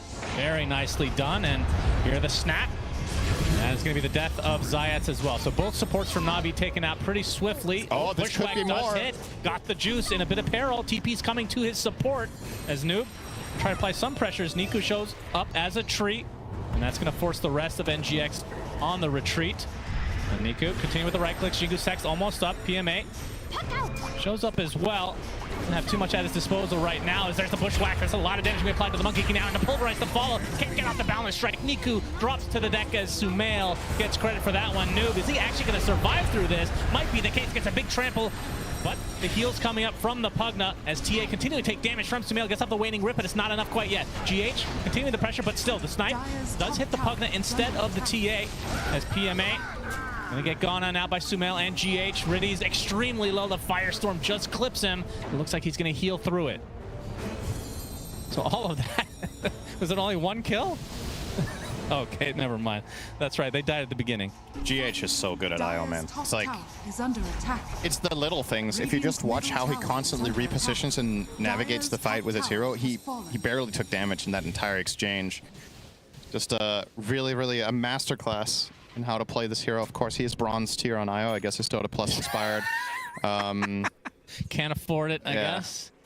He is. TI winners these days, huh? It's always... Honestly, one of my favorite things in Pro Dota is watching hero specialists play their heroes when they're not meta. Because it goes to show just how good you are if other teams are not running stuff and you can still make it look good, right? It's true. And there's the early mech here, 15 minutes coming out, so much more burst heal coming the way. And on the side of Na'Vi, you're not buying Vessel. Nope, hit a Malice. They got the Shackle to follow. That is the death of Sumail. Omar a little bit too late. Not sure he could do anything anyway. Serpent Ward in range of the tower as well with the Nether Blast to follow. So it's another tower. More pressure to these tier 1s as Na'Vi's lineup very well equipped to do this. Will there be a deny coming out? No, Riddies gets credit for that. When you have two supports that can do this, such a benefit to your team. Absolutely. Get the D ward or the Serpent Ward here. GH will take the last hit on that away from Noob. Of course, Noob, never seen him upset. He always smiles even when they're getting stomped, so he's probably happy. Says, good job, GH. You deserve that one. You got it. You got me. A true masochist, I suppose. A nice polar opposite of Ghost, who generally looks concerned even when they are stomping. He's always a little bit. He's very focused, and Noob is. It's a good dichotomy there they've got going on. You're really loving that word this tournament. It's like the first time I say it. Gets the boundless strike to stop the life drain. Decrepify going to try to keep him alive a little bit longer, but that just amplifies the damage of Sumail as his orb rips right through him, and now some pressure to the tier 2. Dire's top tower is under attack. Na'Vi gonna mount to defense, it seems. And that's gonna force NGX back. Still, they are the ones setting the terms, and I think, historically speaking, for this team, for Enigma Galaxy, that is, they look on average the best when they have a lead and they have IO. So this is a good, it's a good start. They're not ahead by much, but in terms of just the flow of the map, I feel like they are getting more of the aggression out there and getting the better control. You can see the game in terms of win probability pretty much dead even. Of course, a big part of that is got the juice being stupid farmed on the TA. 204 CS at 17 minutes. Oh, yeah. Not too shabby, ahead by a full 50 over the Morph. But Ghost... Radiant's courier has been... I'm not sure if you would agree with this. I think his individual best performances for this team have been on Morph. So they really are tapping into comfort, right? Noob on one of his Wukong's best. command. Uh-oh, Sumail a lot of trouble. Shackled to death. Serpent Ward used as well to make sure they could get the mid laner of NGX, and another death to Sumail. 2 out of 3 of their kills are on Puck, of all heroes. Yeah, only 3 kills. Yep. That is true. Sumail has 5 of the 8 for NGX. Been involved in 6 out of those 8. We did have, unfortunately for Sumail, we did have a game you and I cast yesterday. He was playing Storm against Liquid and had, arguably from my perspective, one of the worst games he's played at TI. That was just a really rough one. Yeah. So hopefully able to bounce back from that. See, 2 deaths in this game. By no means is this at the same level at all as that game was, but you want to see these players bring their best, and Sumail is capable of completely taking over games. So probably a good target player to focus. Speaking of focus, yep, that's a lot of focus onto. Oh, Decrepify is actually going to keep the Pugna alive, getting a full life drain as well, thanks to Zayats and the Shackle. But here comes the relocate with Sumail and GH. But can they withstand the pressure? Noob gets off the Pulverize, stunning quite a few heroes, but he's going to drop for sure. First to die is him. NGX. See if they want to retreat. They get the support in the Pugna, which is what they initially started with. Oh, the Hex. Miku gonna get the Jingu stacks as well. Underlook comes with a nice pit of malice, and Ghost just evaporates. Omar will follow suit as got the juice with a triple kill. Aptly named. He's got it for sure. Big damage there. Actually, the biggest damage output in that fight was Pugna. Probably a lot of nether ward value there. Yes, there is a lot of damage coming. The thing that's interesting here is that even if Pugna does a lot of damage, a lot of it might be inconsequential because of IO, right? You have to look at not just damage done, but you have to look at how bursty it is. IO is exceptionally good against slow damage over time, such as the nether ward. You can just out-heal it with mech, with tether. But yeah, the TA shots, no way. And the morph kill there, easily the grand prize for Na'Vi. And now it seems they will get the Tormentor as well. Yep, no question.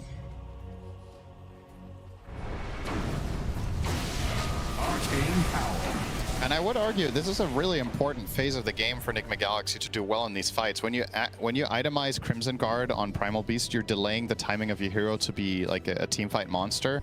It's much more of a defensive approach. And I don't blame him for buying it here. You're playing against TA and Monkey King. It is very good for your lineup, but you gotta get some payoff for it. You gotta take fights, because if you just farm, it feels like a waste. But then when you do take those fights, better make sure you get the value and win them. At this point, you know, if this Crimson Guard ends up not really netting them much, you're just delaying the BKB Shiva Refresher, which is an incredible trio of items this game. Against TA Monkey King, you really want to get 2 pulverizes off. Having armor is amazing. Having healing reduction is amazing against MK and Pugna. So, if this were to be a game where Noob got really farmed, I think he could carry this game as Primal. It does happen on occasion that this hero is the centerpiece, even from the offlane. But Crimson slows you down massively. And Na'Vi, 20-minute game, 4K lead already. Yep. Not too shabby. Definitely in the driver's seat at the moment with Got the Juice at the front of that vehicle. Yep. 14K net worth. Looking for the 21-minute wisdom. Oh, if they find Ghost as well, that would be even better. Good read, though. And they're actually going to TP in to try to contest this. Noob going to show up. Bushwhack to start things out with the sharpshooter as well. Hex does come out. This is eventually going to be the death of the roster. He's able to use his shackle to full duration. This is going to turn into a full team fight as GH still attached to Ghost, trying to get to the other side. They've already lost their Primal. GH will follow suit, and Na'Vi get 2 kills and the Wisdom Shrine. They're actually going to continue here? Sumail, he gets bursted. Oh my goodness, as Ghost, all he can do is watch and discuss as Omar trying to help out as well, but he has to be careful as Na'Vi not scared to push the envelope. They're not punished at all. Oh, talk about clutching it up. Riddy's there tapping into the force. Gets off the low HP Decrepify and Life Drain onto Zayats, which in turn gives them a full 4.2 second shackle there. If those things don't combine, if the supports don't clutch that up, they're going to lose that fight immediately and the Shrine, but you're going to see the replay here. This just looks like an immediate kill, but gets off the big heal here, and then Decrep, Life Drain, Glimmer, and this full shackle gives Amp plenty of time for Niku to get off a nice Wukong's command. And good focus firing here. Taking down the IO is the best possible start to a fight here for Na'Vi. I thought this was going too far, but yeah, my goodness. I think Sumail was caught off guard too. Yeah, he was not expecting them to go for that Boundless. Especially, I mean, the Pit of Malice misses it. Yeah. Everything working out though for Na'Vi. 7K lead now, and has got the juice, just continuing to increase this lead as the Dessa with 10 stacks already. And now BKB not too far in the future. And the concern here for Enigma Galaxy, to be sure, is damage issues for the time now. You're playing against Decrepify, you're playing against Life Drain, and you're playing against Refraction. And with the early game going the way that it did, and of course the aforementioned Crimson Guard, your damage is largely sitting on Morph. Puck isn't there yet.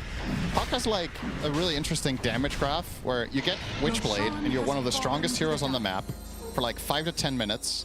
then that falls off, and then you're looking at your next, like when you get Octarine Parasma or whatever, then it starts picking up again. Nice little footwork here from Omar. All the way along the outskirts. Omar wasting a bit of Navi's time, but they still get the Aegis, and they're still in good control of this game number 1. Only a couple hundred gold away for Got the Juice to finish off that Daedalus. Dire are scanning. Wait, is that just a... Wait, what is... Just a casual Demon Edge for now? He bought MKB. Oh, he went MKB for a while. Okay. He saw the Eagle song on Morph. And yeah, well... Probably a no-brainer, I think. It also gives the True Strike... It's not that important, but it helps against Hoodwink. Yeah, that's true. So a little added value. Radiant's bottom tower has fallen. So now a tier 2 tower taken out by Na'Vi.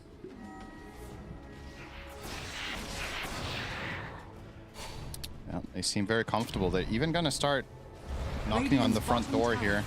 No Serpent War, so this is likely to be a poke. Pugna is good at this. Yeah. So is TA. They're not giving up until more heroes come back. Yeah, this tower is almost dead. Trap's going to provide a little extra vision so he can right-click from afar. There's the fortification finally coming in, and well, the wave is not far away. Got the Juice, of course, with the Aegis, so nothing to really fear. Now they have a full BKB for Niku. Dire's top tower is So this looks like a full mounted defense now from NGX. The tower is taken out. Does Na'Vi continue? Dire's top Looks like that is the case. Got the Juice. We'll continue to poke now. Uses the Hurricane Pike in retreat, so they'll be happy with that exchange. I'm not so sure they're backing off just yet here. Got the Juice is going to push out mid, but I think he'll reconnect, and they're looking for the smoke play. So are Enigma Galaxy, though. This is a pretty crucial fight. Oh, smoke pops. Sumail first starts out with the silence. As a huge sharpshooter on the Pugna. Is he actually going to stay alive again? Gets up the life drain for a decent amount as Noob in the midst of all of this. There's the Dark Rift, though, and Noob looks like be able to take out Riddies to start things up. Another full shackle onto Noob. Zayas is just doing work as Sumail, super low on HP. Illusory Orb. Got the Juice, cannot catch up.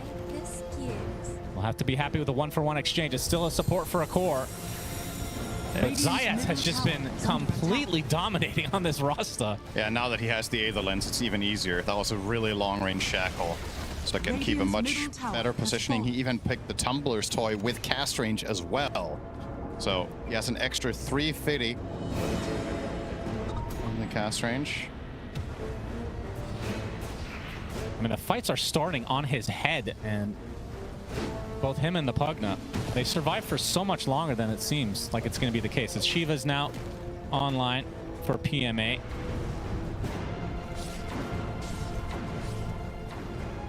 Do you ever see, how often do you see Ags on Underlord these days? I feel like the item is crazy. It's very common after Gleipnir. So since he has the Atos, I do think we might get there. If the game goes long enough, that is. Yep, nope. All he wants is a creep, but Got the Juice. Doesn't want to give anything else up. Radiant's top tower is under attack. I do think, though, that previous fight was a really good illustration of the damage problems that Enigma Galaxy have, right? They barely killed the Pugna after dropping everything on him. Yeah. So desperately need to get further. Yeah, Ghost has 600 gold still for his BKB. Oh, he didn't convert his Eagle. Wait, did his courier die, or did he just not upgrade the Eagle Song? He just didn't. Yeah, it's just a casual Eagle Song. Sees the MKB, and that's a bit rough. I do not... That is... Oh, they're going to be spotted near their base. Boundless Strike connects onto two with Wukong's command to follow. Can they get to the other side, though? A bit of an awkward engagement. The Crimson Guard doing a lot of work to keep the Primal alive, to relocate to save him. But still not that much expended from Na'Vi. It's a Wukong's command, and they can still push. Aegis down in 18 seconds, though. Tier 3 tower down. There's the Serpent Ward. Finally, BKB up for Ghost. This has to be a defense time for NGX. Well, looks like they'll get the Serpent Wars, so maybe Na'Vi backs away with his Aegis timing. One more Nether Blast would do it. This is extremely disciplined if Riddies doesn't try to snipe this with a Glimmer Cape. Wow, okay. It's gonna regenerate. I feel like he could have thrown his life away to get a blast in there, but... Okay. Stays for now. Yeah, very safe for all these young kids. Somebody has been disciplining them. Fortune's changed. When's the last team that... I'm trying to think of another team that had so many young players on it. It's 4 out of 5, right, on this Navi squad? I mean, I guess Spirit at TI8 had Miposhka. TI8, okay. Right? Or what was Spirit's first TI with Miposhka at the helm? Because I feel like it was Miposhka and I mean, basically the roster that there is now with Mira instead of Rue. Was it TI9 that was their debut? Because they didn't do well at their first TI, right? And then they won the next one? I think it was TI9. Yeah. Was it TI9? I feel like that was Miposhka and the others were like an average of 20 as well or something. I could be wrong though, but... Well, they're sporting an 11K lead now. And likely to wait for the next Roche. Just split the map, gain all the farm at your disposal. Got the juice. Will be going for the Daedalus next. He is so ridiculously farm. It feels like the Morph, I mean, yeah, you're down 5K net worth, but hasn't been able to find much impact in the game. The Eagle Song will be turned into a Swift Blink. Okay. I don't mind it. I don't know if the Butterfly really holds that much value. You're dodging attacks from Monkey King still. He does not have an MKB himself. Ironically, he has let his Templar Assassin pick it up instead of his namesake. Yeah, true. That should be part of the hero, probably. Yeah, this hero definitely needs more buffs. Dire are scanning. All right, this is going to be a Tormentor play. Oh, it's scanned. This is such a good area for Monkey King. Have an idea. This is happening. The jump in from the Primal Beast with his ult. A lot of damage being applied. Got the juice, but he pops the BKB as Niku gets off his Wukong's command, but he actually ends up on the north side, and now he's going to get destroyed by Ghost in turn. As Noob and Sumail going to work to take out this Pugna as well. So 2 dead in favor of NGX. And PMA kind of left to his own devices now. This is a 4 versus 1. This is eventually going to be his demise as well. So a really good fight for NGX. Damn. That's big. That's just confidence from Noob. He just BKB blinks in and immediately pulverizes Tian. I mean, sure, you don't kill her, but you forced everything defensive. She did 52 damage in that fight. Immediately, BKBs pikes out and then blinks away, and the rest of her team just left behind. They did get the Tormentor, but that is not worth it. No, certainly not. Just look at this commitment here, getting him to half HP. A little bit of a repeat of what we saw in the previous series game 1, where Tidebound took a Tormentor and then got mega punished by Extreme. Niku wanted to travel with his Boundless there. Yeah, maybe not. Just a little bit of a panic moment. But yeah, this is seems to be a little bit of a trend today that teams are forcing this Tormentor and then paying the price even though they get the shard. Although in that other game it was the team that was trailing. True. This time around the leading team is losing some of that lead. Oh, did end up going for Butterfly actually. He keeps changing his mind. That one fight was enough. Yeah. Like, okay. Maybe seeing the value against Monkey King. After Monkey King buys Crystallis, he knows the MKB on him is not on the way. Maybe that was the piece of information that Ghost needed to change his mind, or just that extra influx of gold from that fight he just took. He got 2 of the kills. Now, this is not out of the realm of possibility by any stretch of the imagination for Enigma Galaxy. As I mentioned, they are very comfortable playing around this Ghost morph. And I think if what they're struggling with is ending games, this is probably the highest win rate hero in late game. Is Morphling. It is a good hero late game, no doubt. Yeah, other heroes they play are also good in late game. They just somehow don't convert a lot of those, but with Morph, I feel like that's pretty stable. Sumail, not going to find an angle. Sumail with Lincolns and a newly picked up Nullifier. Yeah, you need that against Pugna. Morph doesn't want to buy it, get on someone else for his sake. And as expected, Noob queuing up that refresher. He did get a little blade mail just for the... Oh, it's just gonna actually show up on their doorstep. And Sumail and company gonna turn this to a big old-fashioned team fight. PMA already at half health. Noob gets the onslaught, but he gets hexed instantly. The heal's coming from the Pugna. Not enough to save the one, but there's gonna be a trade in all likelihood again for Noob. So 1 for 1, both off laners dead. He just didn't use his BKB. He got caught in a full shackle. BKB is ready. Did not expect that he wouldn't be able to get any sort of protection there, but that was the case. It's a 1 for 1 trade of the offlaners, but Na'Vi Junior, excuse me, not Junior. Well, they were Junior, and I mean, still are. In some ways, they are. Yeah, very young. They do get the range barracks for the side of Na'Vi. Na'Vi Junior and Zayats get the racks.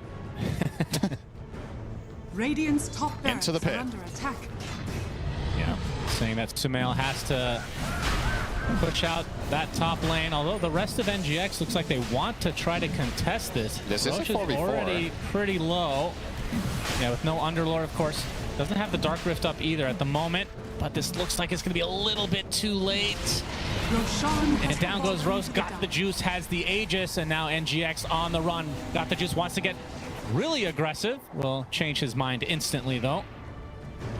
He has to be boomerang careful. Stacks on him. He has to be careful when Morph turns into him. It's a really unfair fight for TA when you're fighting another carrier that has refraction. She's complaining about the game being imbalanced. Wants to be the only hero to have that wonderful ability.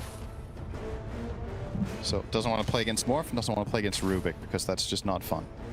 Quickly as I go. Ever seen someone bleed out in a net? No. Let's get started. Immediate smoke move. Anytime this wave is pushed in, they can Dark Rift and just go for the buildings. Always something that NGX have to worry about. Oh, Courier could be killed. Ultimate Orb will make its way safely as Zayats finds the opening.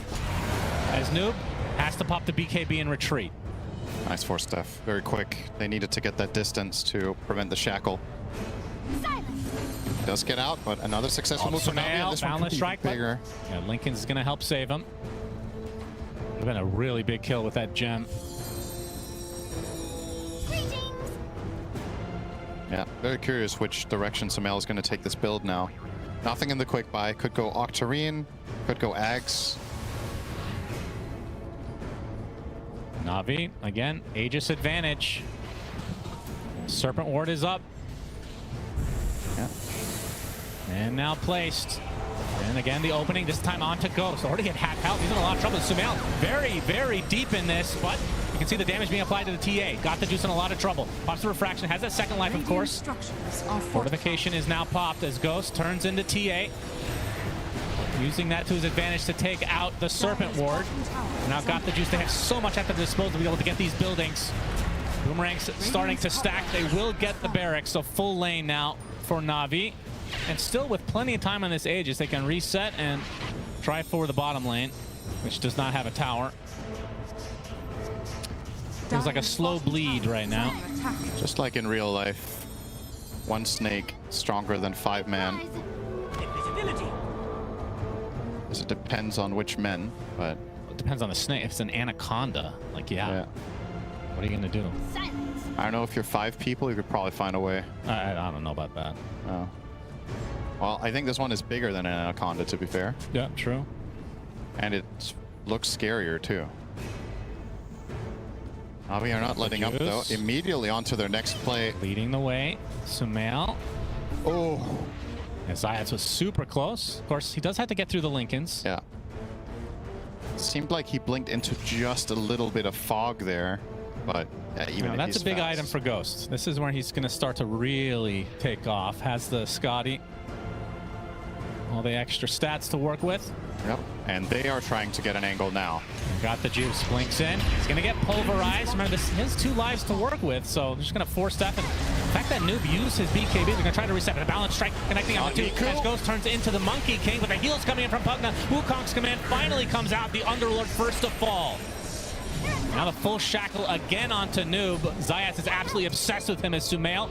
Phase shift. Link out, but the Hex now onto Noob again. He's in the thick of the brunt of the damage as GH tries to connect with it, gets disrupted now, but Niku gets destroyed by Omar, and now the damage being applied to Noob. Finally, the Primal Beast is taken out.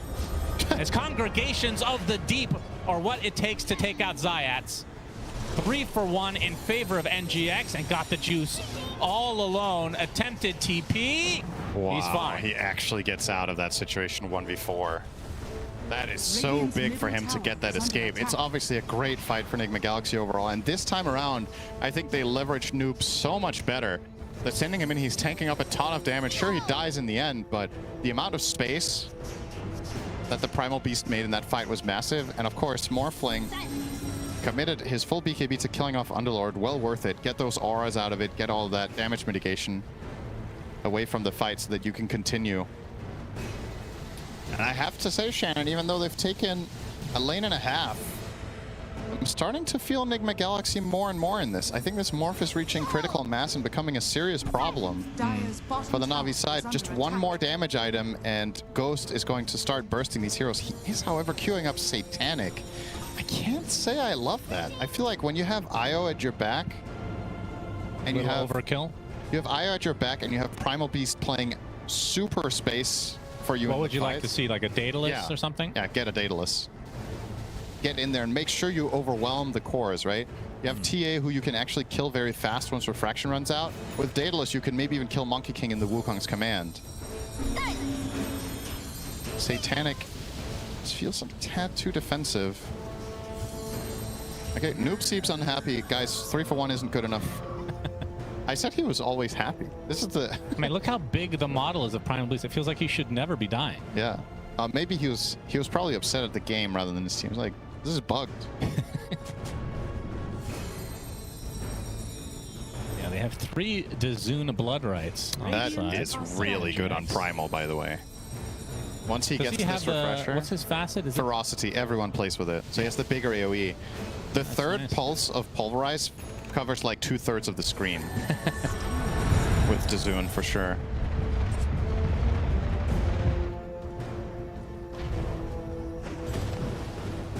Na'Vi.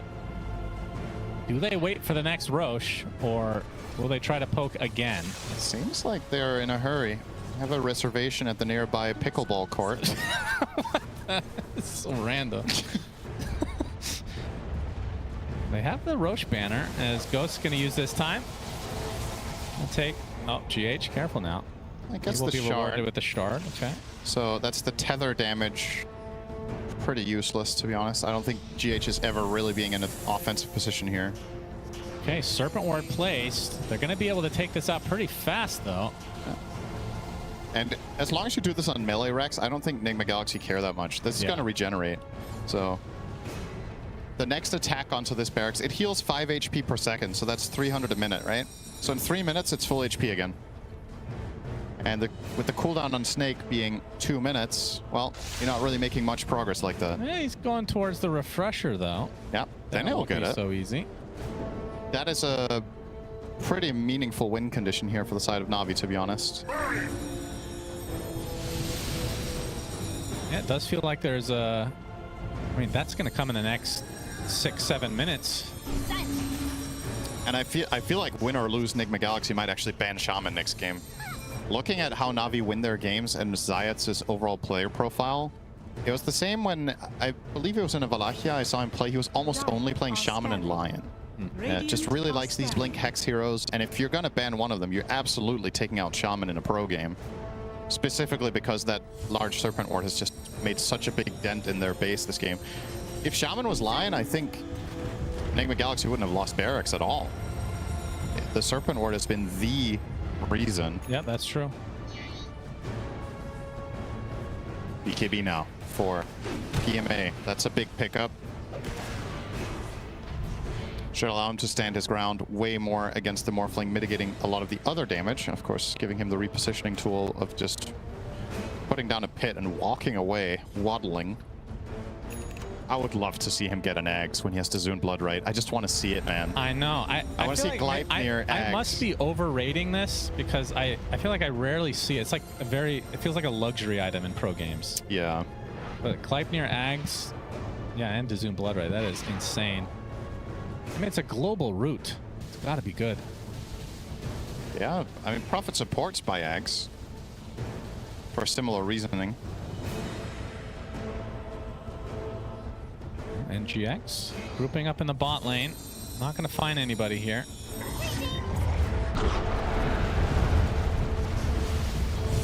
Radiant's courier. And this next Rosh does feel quite pivotal. Yes. If Na'Vi can get it, I know they have a 10k lead, but doesn't necessarily feel like it. Feels more like the lane advantage is carrying them at the moment. I would agree with that sentiment. I feel like this game is pretty even. So if the Aegis could somehow go on the side of Nigma Galaxy, it's going to be very difficult for Na'Vi to push at least for those 5 minutes. And if Na'Vi themselves get it, not necessarily a guaranteed lane at this point either. Would have been a couple of things that gone a little bit differently. I felt a lot safer with this third Aegis, but probably not going to be enough to just win out immediately. Yep, Roche not quite up yet. Another minute or so, potentially, to spawn. Is he actually going for Divine this early?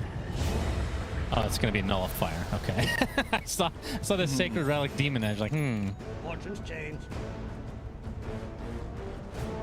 There it is. Nullifier for Niku. So what can he get rid of? Io Ghost Scepter is pretty good to get rid of. That's probably the is there really anything else he's countering with this?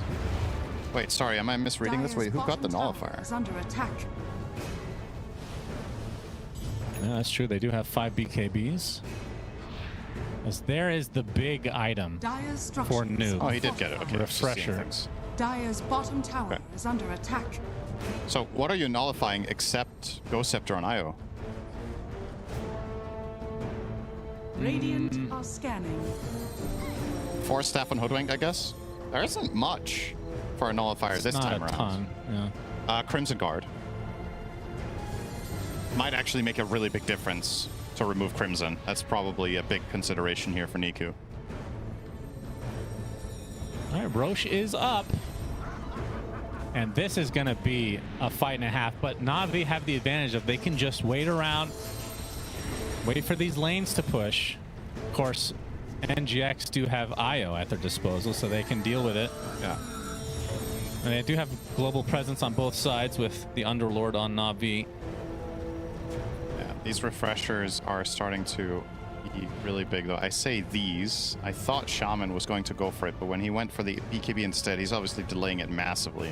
Yeah. So the only refresher in the game, as a matter of fact, is on Noob. And if he can find 2 pulverizes back-to-back, that is a potential fight winner on any core. Of course, he's not level 25 yet for that incredible talent. 67% increased pulverize duration.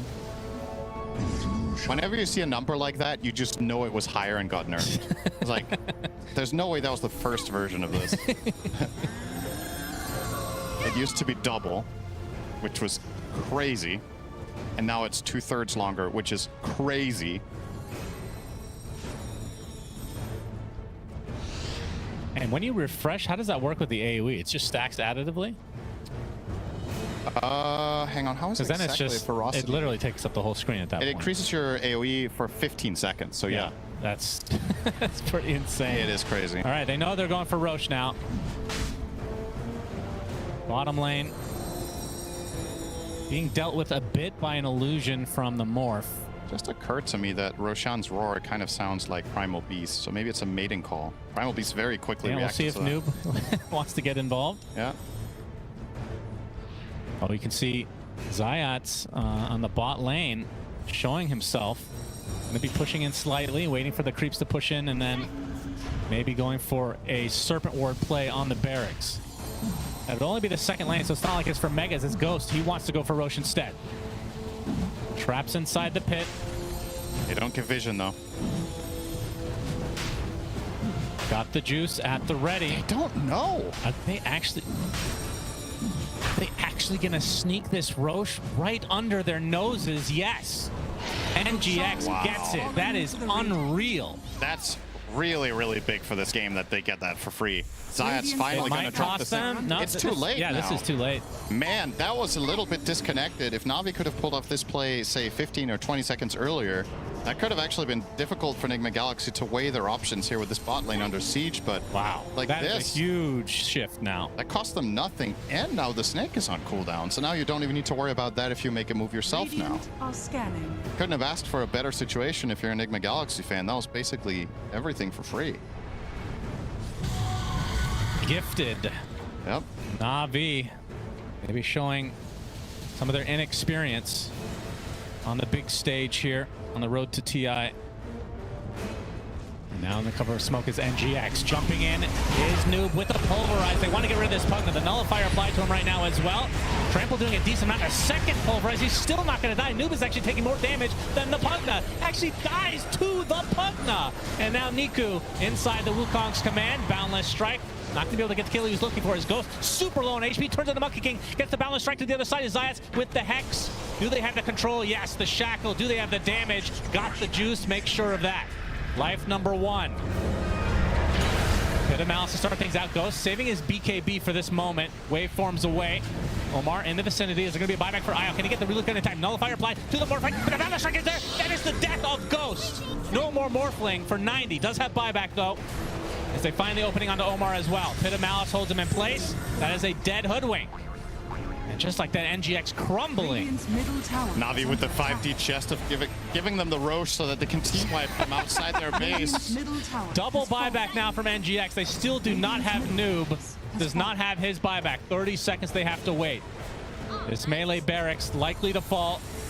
And only one more remaining on the bot side of the map. Middle barracks are under attack. Fortification is popped. Serpent Ward placed as well. They have to deal with this. They got to pick and choose which lane to defend. It looks like it's going to be bot. It has the extra HP now. That is a gigantic Serpent Ward. And they're going to jump in. I got the juice. Get the Boundless Strike as well, but they're going to use the Lotus, it looks like, to heal Ghost. Or maybe that was the cheese, in fact. Mid-racks, it's Megas. Mid-racks down. Mega creeps secured for Na'Vi. That is... that is just symptomatic of some of these Enigma Galaxy late games. It's just... How was that the result of them getting a free Roche? That's just crazy. That is unreal. They had 2 full pulverizes on a Pugna and they didn't kill it. Yeah. So it just seems very, very disconnected. Like you would expect, if Noob is going to go in and commit hard on that, where's the Morphling? Like, why are you not together just tag teaming and killing someone immediately and building a fight around that? They must have been on totally different pages. Well, I'm not sure how close he was in that fight, but he never used BKB until his second life, right? And that was after his whole team had died. So yeah, definitely not on the same page for sure. We get our wish, Shannon. He's got Ags on Underlord. Now we just need the Gleipnir. Yeah. To see those big rings. Draw a Venn diagram. Yes, please. Are we going to see the refresher Rasta? It's only 3k into it, so. Oh, he got a shard as well. I can cast Firestorm on allies. Yeah, that's pretty good. Actually quite decent. Just throw it on the Monkey King or the TA when they go in. Yep, solid shard. Also increases the damage. Speaking of shards, Moon Shard forgot the juice. And he's fully decked out. I don't know what you do from here. Well, Ags, I guess. Ags, yeah. Which, that's more global presence for the Na'Vi side. And why not? You gotta use your gold for something, right? I guess you could buy a Moonshot from Monkey King. It's either that or you get X. I don't know. I suppose you could also get Refresher and do some switcheroo with your BKB. Pop BKB, swap in Refresher. That's probably better. Now Sumail finally getting an Aghanims. This Puck is coming online in a big way now, level 25 in Ags, but it just feels a little bit too late. Just too little too late with that one fight outside the base. Yeah, and they were making it exciting. The real issue is the buyback situation. Yeah. 0 on NGX and all 5 for Na'Vi, so they can throw 10 bodies at this. As Sumail, Boundless struck, can take a ton of damage here. Is he just dead? He is! Just like that, no buyback at all, and now Ghost with the BKB in full retreat. GH can't do too much to help him. Is mitigating a ton of damage, finally tethers, but this is just over. Na'Vi Na'Vi taking game one, which it looked like theirs for a long time, and then NGX coming back with a vengeance in that one fight, but literally within 2 minutes, it was just given back right up to Na'Vi again. Man, what a shame. Like, not at all about the result. That's not it. I wanted more in this late game. Yeah. I was like, this is getting really exciting. 7K only up on Na'Vi. You lose the Roche. This is going to be some epic late game big team fight situation. And then Enigma Galaxy just go out with a whimper. Just got run over 2 fights in a row and lost. That was leaves a lot to be desired, unfortunately. Yeah, so Na'Vi take game number 1. NGX 1